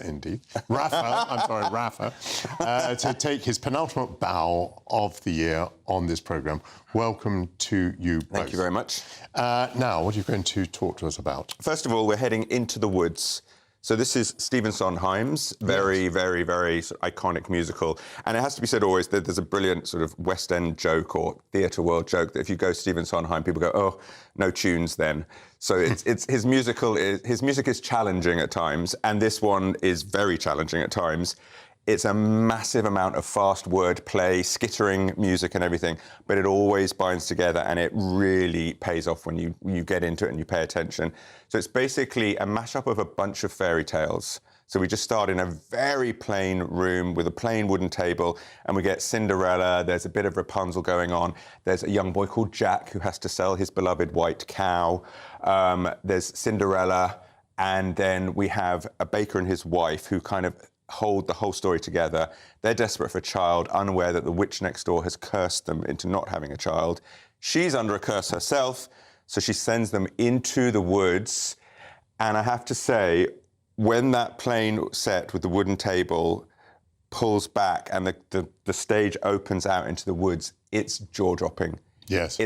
The lighting in this show is the best I've ever seen. We're seeing some gorgeous images on the screen at the moment. Absolutely stunning, and it just looks like those woods you could walk into them and just disappear. It's so beautiful. The songs are incredibly hard to sing, but this cast is phenomenal. The voices are extraordinary. We don't have a picture here, but Kate Fleetwood, who plays the witch, she was in My Master Builder, which was terrible, but she was very good in it. She's a phenomenal actress, extraordinary singer, and she is the one that I was with a guest who's a big Sondheim fan who said that she most embodies the spirit of Sondheim as well. So she plays the witch. She's kind of wicked and wise, kind of sad, very ruthless. And my goodness, her final song, she does Children Will Listen, which is a beautiful song, people know. But her final song is called The Last Midnight, because there are 3 midnights to complete this quest they're all on. It's not even a well-known song. It's a tough song. I can't even remember what happened. I just know I was so blown away. Then there is the most phenomenal lighting effect at the end of it. It brought the house down. This is a very, very exciting Sondheim. I can't recommend it highly enough. It's beautiful. Just take a breath and pay attention. It's not homework, schoolwork, pay attention. It's just this pays off really getting into the show itself. It's absolutely stunning, and it's on at the Bridge Theatre quite a while, until May, I think. So plenty of time to see it, but wonderful. So from your point of view, another triumph at the Bridge. Yes, absolutely. They're doing really well with musicals. That seems to be their strong point now. Yeah. Now we've got Christmas Carol Goes Wrong. Yes. That title doesn't immediately appeal to me. OK, but the absolute seller is this is the Goes Wrong team. So have you seen the play that Goes Wrong? I know about them. I haven't seen them. Michael. I kind of think it's not quite my thing. It's about as British as it gets. Right. It's slapstick comedy. It's also that kind of incredible metronomic precision of someone like Buster Keaton, where the sets are all falling over and you have to be in that spot, so the window goes through you. So it's, doors opening in people's faces, that sort of thing. And it's basically the Cornley Amateur Dramatic Society, and they've put on the play that Goes Wrong, which was a Agatha Christie murder mystery. Then they did Peter Pan Goes Wrong. Now they're going to do Christmas Carol Goes Wrong. 6 terrible actors, 1 hopeless stage manager, and a horrendously incompetent lighting and sound engineer. So huge lights fall down all through the play. It's absolutely brilliant. The main guy is one of the writers, and he plays this terribly sort of Brian Blessed character. So, like this the whole time. And he thinks he's a thespian, but he wants everything done in the nude. It's silly, sight gags. He plays the ghost of Christmas Present. He comes on in a giant gift-wrapped box with, like, red stocking legs. And then he can't see, he can't breathe. It's chaos. They're so good at what they do. They really are. And you just go and have a laugh, Michael. Let yourself go. Did you tell us where that was? That one is on... Well, that one's basically going on tour. So the very exciting news about that one, again, is a massive UK tour until the end of March, the start of March. So you can catch that all over the country, which is great. And I really recommend it, even long after Christmas. It's just hilarious. Oh, great. So far you've been in a very good mood about what we've talked about. I'm in a good mood. Yeah, and what else have you got for us? So we've got Oh Mary. Now, Oh Mary... Oh, now this is a curious one, because this is about the wife of Abraham Lincoln. Mary Todd Lincoln. And this started as a very, very off-Broadway show done by this performer called Cola Scola, who is very well known in sort of more arty circles. It was done as a laugh, as something for their friends. Oh Mary is a very sort of well-known old homosexual phrase. So Oh Mary, for surprise, sometimes a little bit of disapproval, but always affectionate and very camp and silly. So the show, what they wanted to do was have people constantly going, oh, Mary. It's basically that Monty Python thing of no facts were knowingly used in the making of this production. Yes, it's Mary Todd Lincoln. Yes, her husband is Abraham Lincoln. But throughout all, everyone is referred to as Mary's husband, Mary's assistant, Mary's husband's assistant. It's a few weeks before a certain time when poor Abe went to the theatre. Just before his assassination. But this Mary, we've got a little clip to get you... You can see what the spirit and the energy is when you see this clip. OK.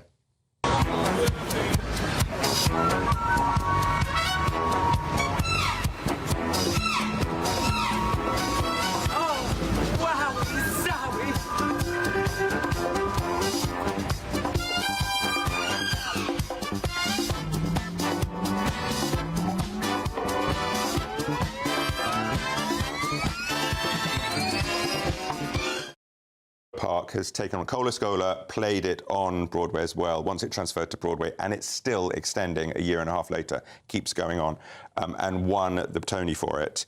Mason Alexander Park was incredible in The Not Very Good Tempest, incredible in Much Ado About Nothing. I love them from their TV work.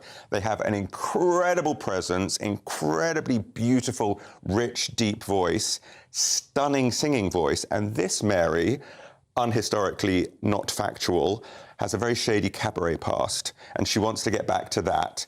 She's bored of being in the White House. She's an raging alcoholic, and all the booze has been hidden, so she's drinking paint thinner and paint stripper the whole time. Abraham Lincoln, there is some historical evidence, love letters to a man all through his life. So there's been lots of rumours about that, and bed sharing and things. This doesn't bother with rumours. It goes all out for him and his assistant. There's a bit of a Monica Lewinsky moment in that. And yes, disco music playing. You go in and there's a disco version of Tomorrow from Annie banging away. So it's that type of thing. It's fun, it's silly. Again, like the play that goes wrong, you have to get into it. There were one or two very thin-lipped reviews from critics. The rest of us were all 4 and 5 stars and a couple of sort of po faces.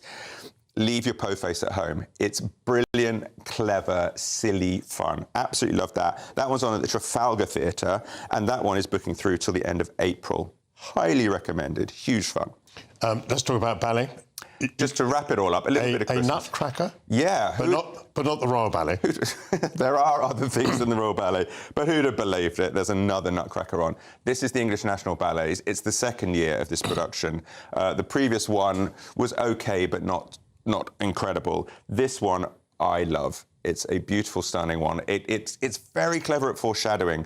So we start off, we don't do all the kind of magician stuff and the sort of endless house party. We start off he's not a toy maker, he's a sweet maker, which, frankly, we're going to the Kingdom of Sweets when Clara falls asleep and starts dreaming. And it's lots of foreshadowing. There's these very kind of urchin-y, Oliver-esque kids playing on the street, but they've got little rat's tails coming out of them. So it's all constantly thinking ahead to what's going to happen. Beautiful, stunning. Shall we see a clip? We have got a gorgeous clip.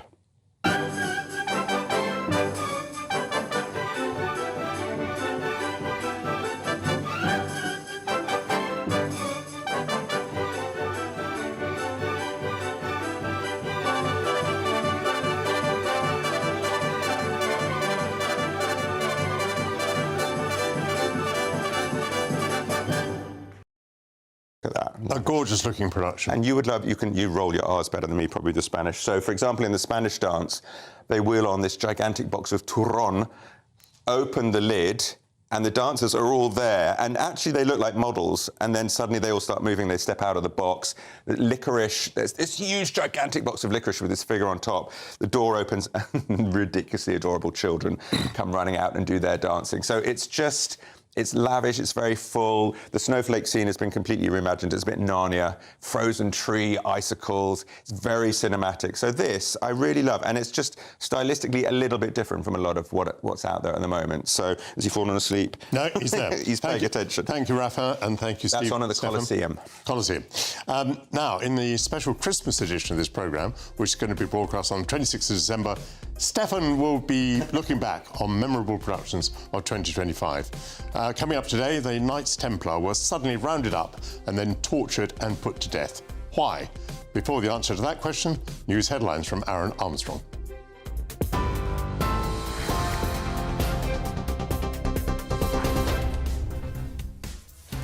Thanks, Michael. Good afternoon to you. Our headlines. Australians have gathered on Bondi Beach to hold a minute's silence to remember victims of last Sunday's terror attack in which 15 people were killed. Prime Minister Anthony Albanese, who was booed on his arrival, has announced a review into Australia's national intelligence agencies to tackle extremism. More than a dozen documents, including a photograph of President Trump, appear to have been removed from the Epstein files on the US government website. Critics say the heavily redacted and partial release of the files is in violation of the law mandating the complete disclosure of the documents. The US has seized a second oil tanker in international waters off the coast of Venezuela, saying it intends to continue to target illicit oil, which is used to fund narco-terrorism in the region. Venezuela has described the latest move as theft and kidnapping. 803 migrants crossed the English Channel on 13 boats yesterday, the highest number to make the crossing on a single day since the 8th of October. And England have lost the Ashes after just 11 days of cricket. Australia dismissed the tourists for 352 to win the third test in Adelaide by 82 runs and go 3-0 up in the 5-test series. There's your headlines. I'll be back with a full bulletin at 1 o'clock. Tune in to GB News Radio wherever you are. Online, on DAB Digital Radio, on TuneIn, on Radio Player, on Nation Player and on your smart speaker. Just say, play GB News.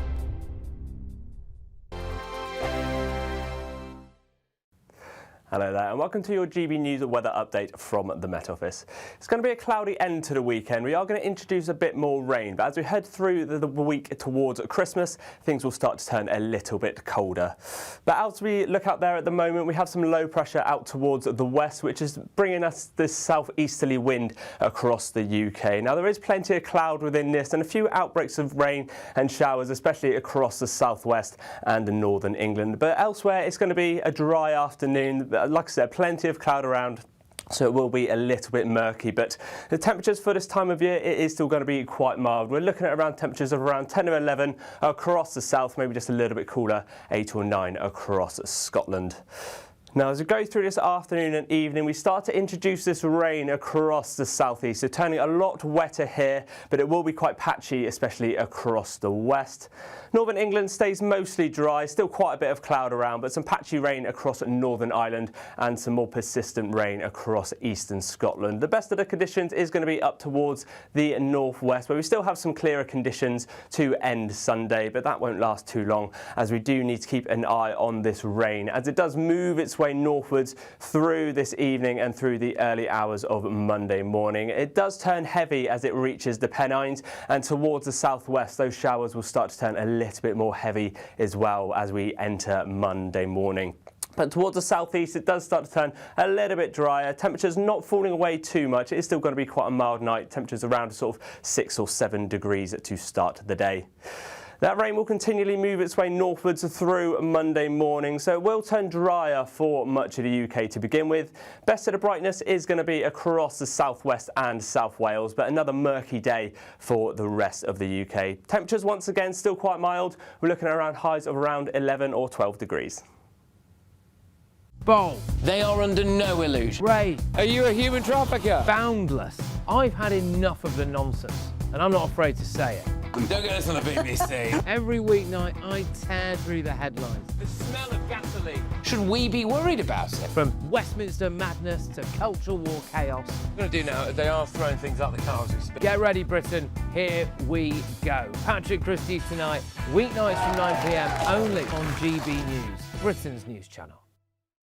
Hi, I'm Michelle Dewberry, and my show is your opportunity to cut through all the noise and dive in headfirst to some robust debates. Ideas clash. Situation, No, isn't it? no, Because the failure is... You're the failure is... deliberately avoiding my point. Nothing's held back. And if you think this is the end of it, wait for more. And we do not shy away from the difficult stuff. Sometimes I want to shake people and say, if only you understood. So join me on Dubes & Co. weeknights at 6 p.m, only on GB News, Britain's news channel.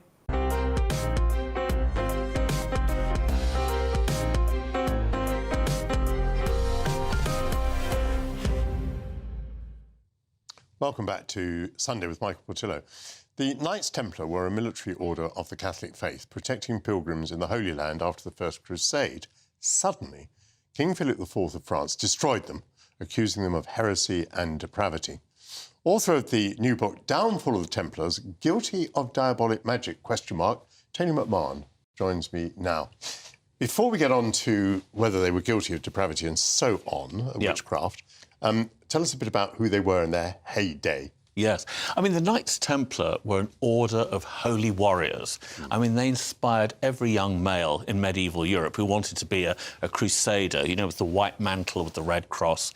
And yet they lived like monks, so it was poverty, chastity, obedience and all that.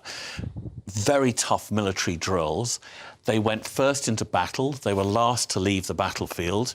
Extremely well organised, and they were a unique proposition. They combined monk and knight, so everybody looked up to them as this amazing front line in the Crusades. Including the Pope, and the Pope valued them. Oh, yeah, in fact, the Pope was their line manager. They were accountable only to the Pope, which, of course, caused some resentment. But they didn't have to explain themselves to any kings, any bishops, any princes. Their line manager was the Pope, only person they had to answer to.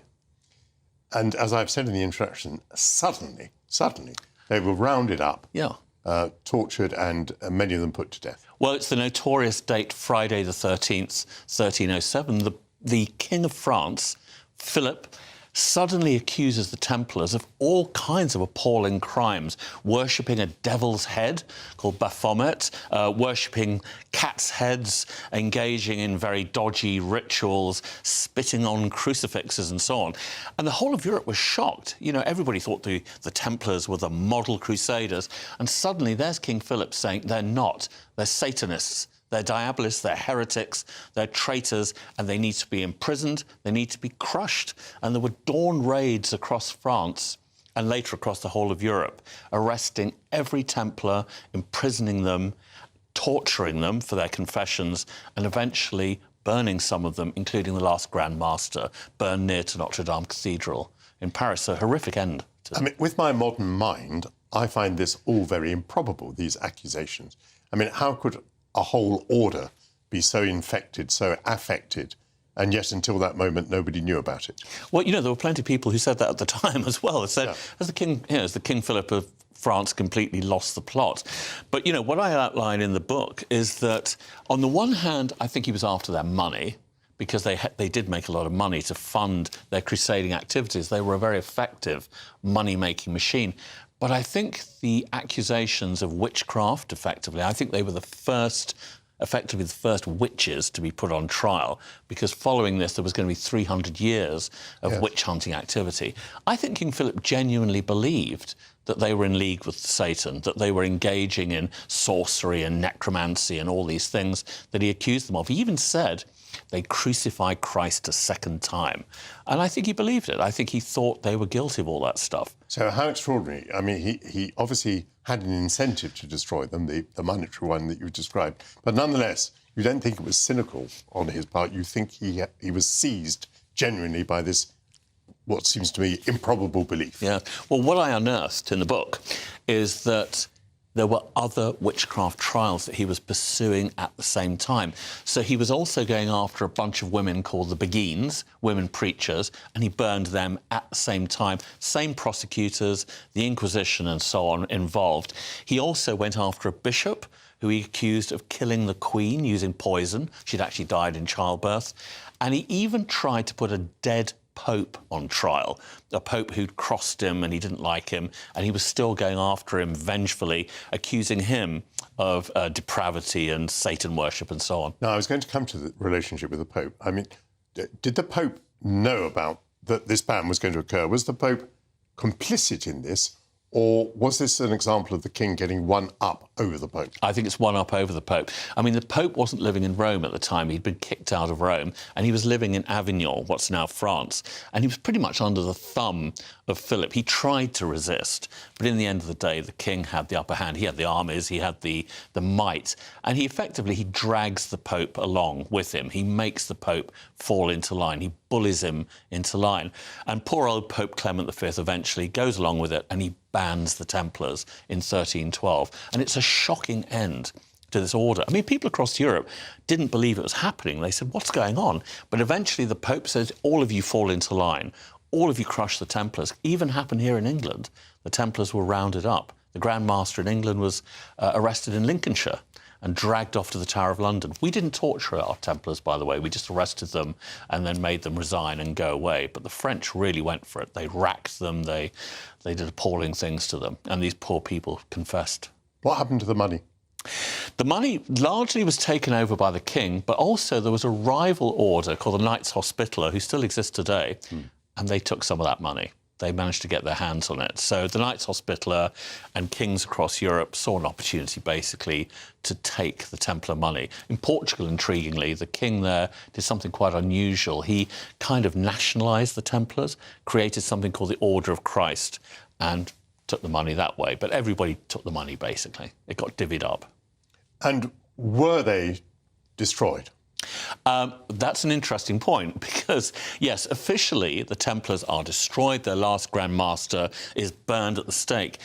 But as I also talk about in the book, there are people who believe that the Templars continued secretly, that there was a secret line of Grand Masters. And in the early 19th century, a French guy called Bernard Palaprat emerged claiming that he was the latest in a line of Grand Masters. And intriguingly, today we have Freemasons who claim to be Templars. In Rome last year, I met a group of people who claimed to be Templars, and they actually have recognition from the Vatican. And some of them were involved in actually providing security for J.D. Vance when he visited Rome. But they're kind of lay people who dress up as Templars at the weekend. And then there are people Neo-Templars. So there are people who claim to be Templars today, who claim to be the unbroken continuation. You can make of that what you will. Was it a great experience writing the book? I find the Templars just give. I mean, there's always something to find out about the Templars because that's why it fascinates us still. They rose so high. You know, they were the poster boys of the Crusades, and then they fell so badly and so appallingly and so bloodily. And I think that's why we're still fascinated. That's why people are playing Assassin's Creed video games, you know, which involve the Templars, or, you know, even the Jedi Knights in Star Wars. I don't know if you know, but George Lucas modelled them on the Templars. So we're still fascinated by the Knights Templar. You know, it's the story that refuses to die. Very good. It's a fascinating book as well. Thank you very much indeed, Tony McMahon. Coming up, it's going to be our last Taste of Britain instalment of the year. Laura G.S., who's the founder of Mescalito Chelsea and Mescalito Brompton, will join me to share an alternative Christmas lunch of tacos and tequila. This is Sunday with Michael Portillo, only on GB News.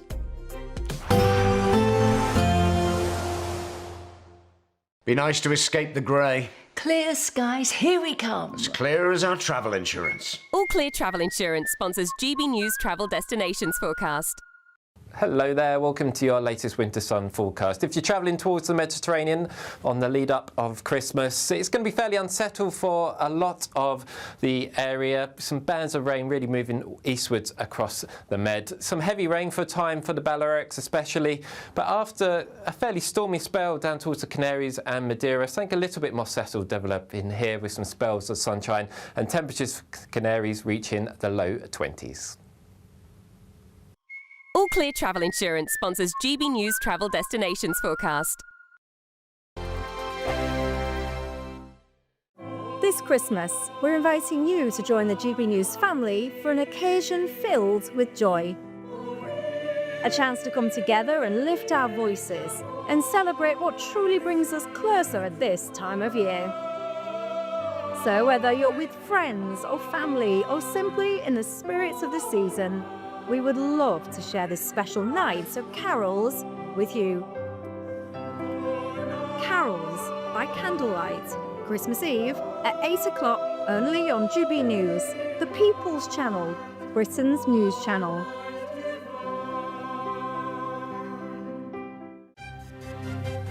GB News Breakfast. Every day from 6 a.m. Well, pub bosses say they face financial ruin after Rachel Reeves' stealth tax raid in the budget as pint prices are ramped up, opening hours are cut and staff are laid off in desperate attempts to keep running. So this morning we're asking, would you pay more for your pint to save local pubs? Well, joining us now is pub owner Mark Bridgen and Communications Officer for the IEA, Reem Ibrahim. Really good to see you both this morning. Mark, let's start with you. We've spoken to you a lot about your lovely pub. Would you want people to pay more for a pint in order to save your business? Well, it's looking like the only option. Yeah, with the increased taxes on every level and now the stress around rates increase and valuation agency, I don't know anyone that is making any money, so it feels like the only thing to do is to raise your prices. The irony is that actually at the moment many of us are actually putting down our prices to try and get people through the doors. You know, in a desperate bid to stay alive, we're having to, try and offer even more value. Do you think the government is just tone deaf to the plight of our landlords of pubs and restaurants across the country? They absolutely are. I mean, over 21,000 pubs have closed since 1980.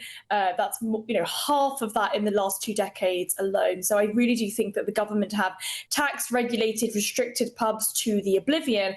But this is where I disagree with Mark. I don't think it's up to businesses themselves to say, you know what, we're going to remove our profit margins even further.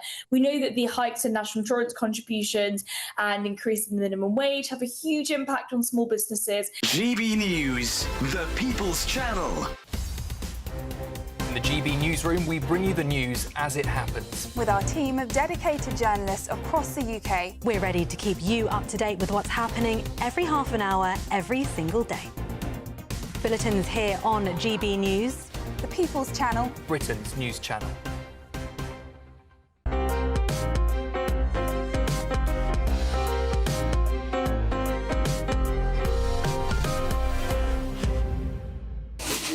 Welcome back to Sunday with Michael Portillo.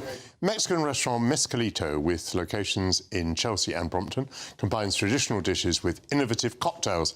Joining me now to give me a flavour of what an alternative Christmas lunch might look like is the founder, Laura G.S. Laura, it's lovely to see you.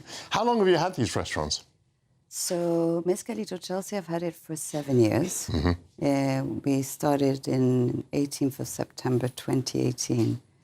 And you're not Mexican yourself, I don't think. No, I'm not. I'm French. But what makes you interested in Mexican food? Well, I've always been surrounded by the Latin side. My family was very much in Montevideo. We've been in Colombia. So we've traveled a lot in Brazil and everything, and Mexico.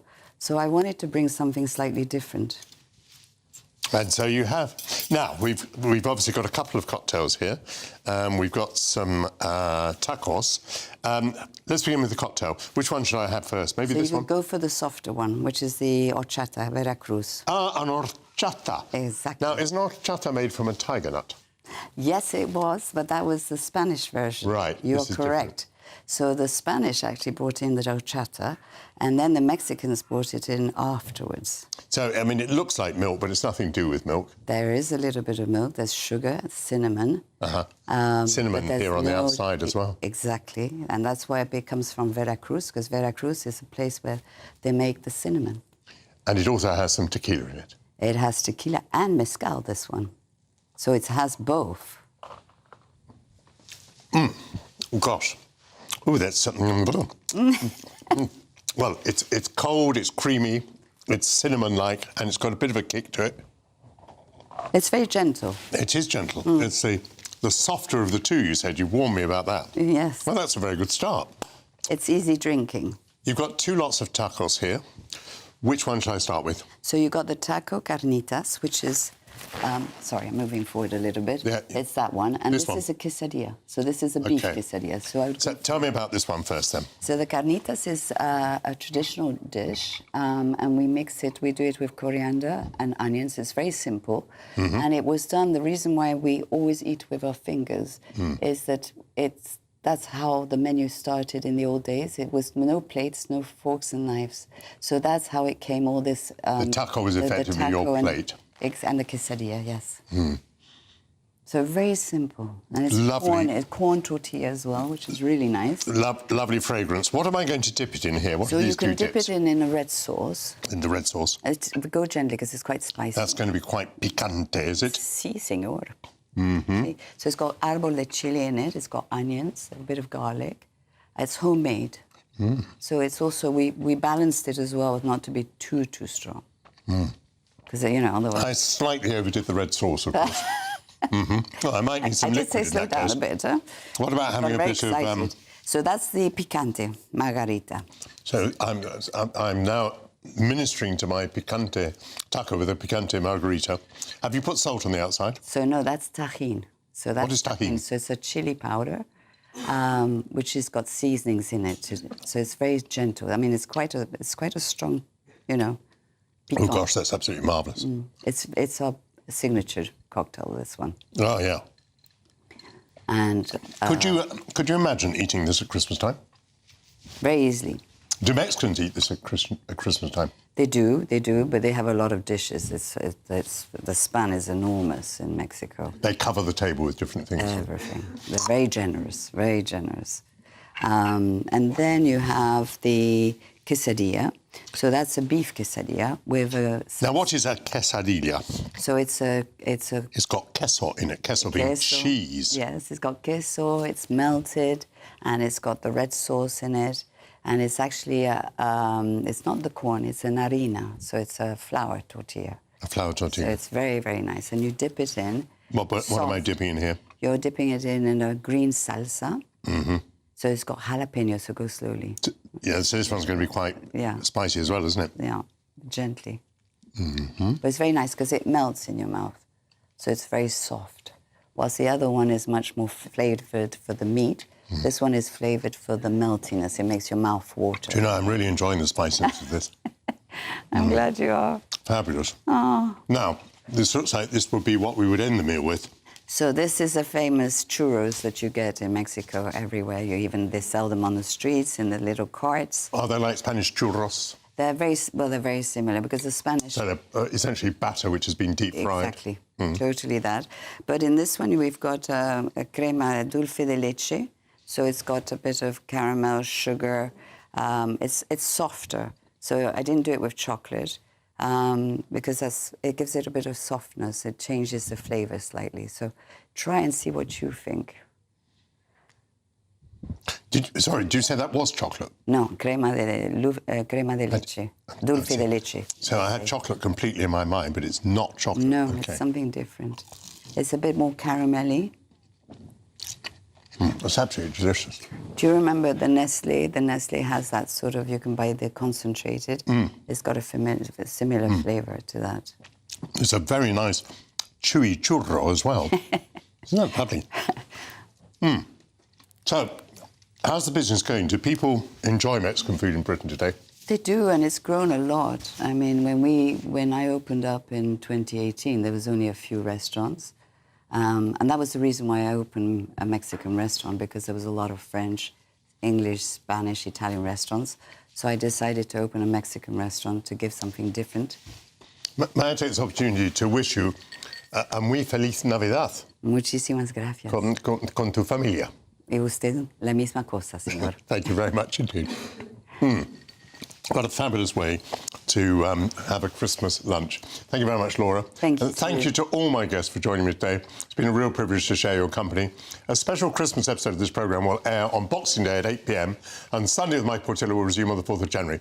But now it's going to be Dawn Neeson. Dawn, what's on the show? As good as yours, only without the lovely food and drink. Thank you very much, Michael.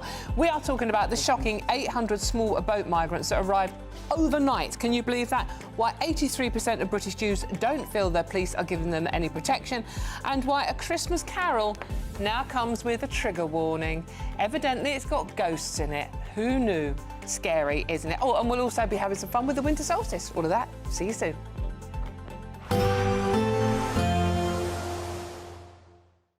Expect warm spells with the odd rude interruption. Box Boiler sponsors the weather on GB News.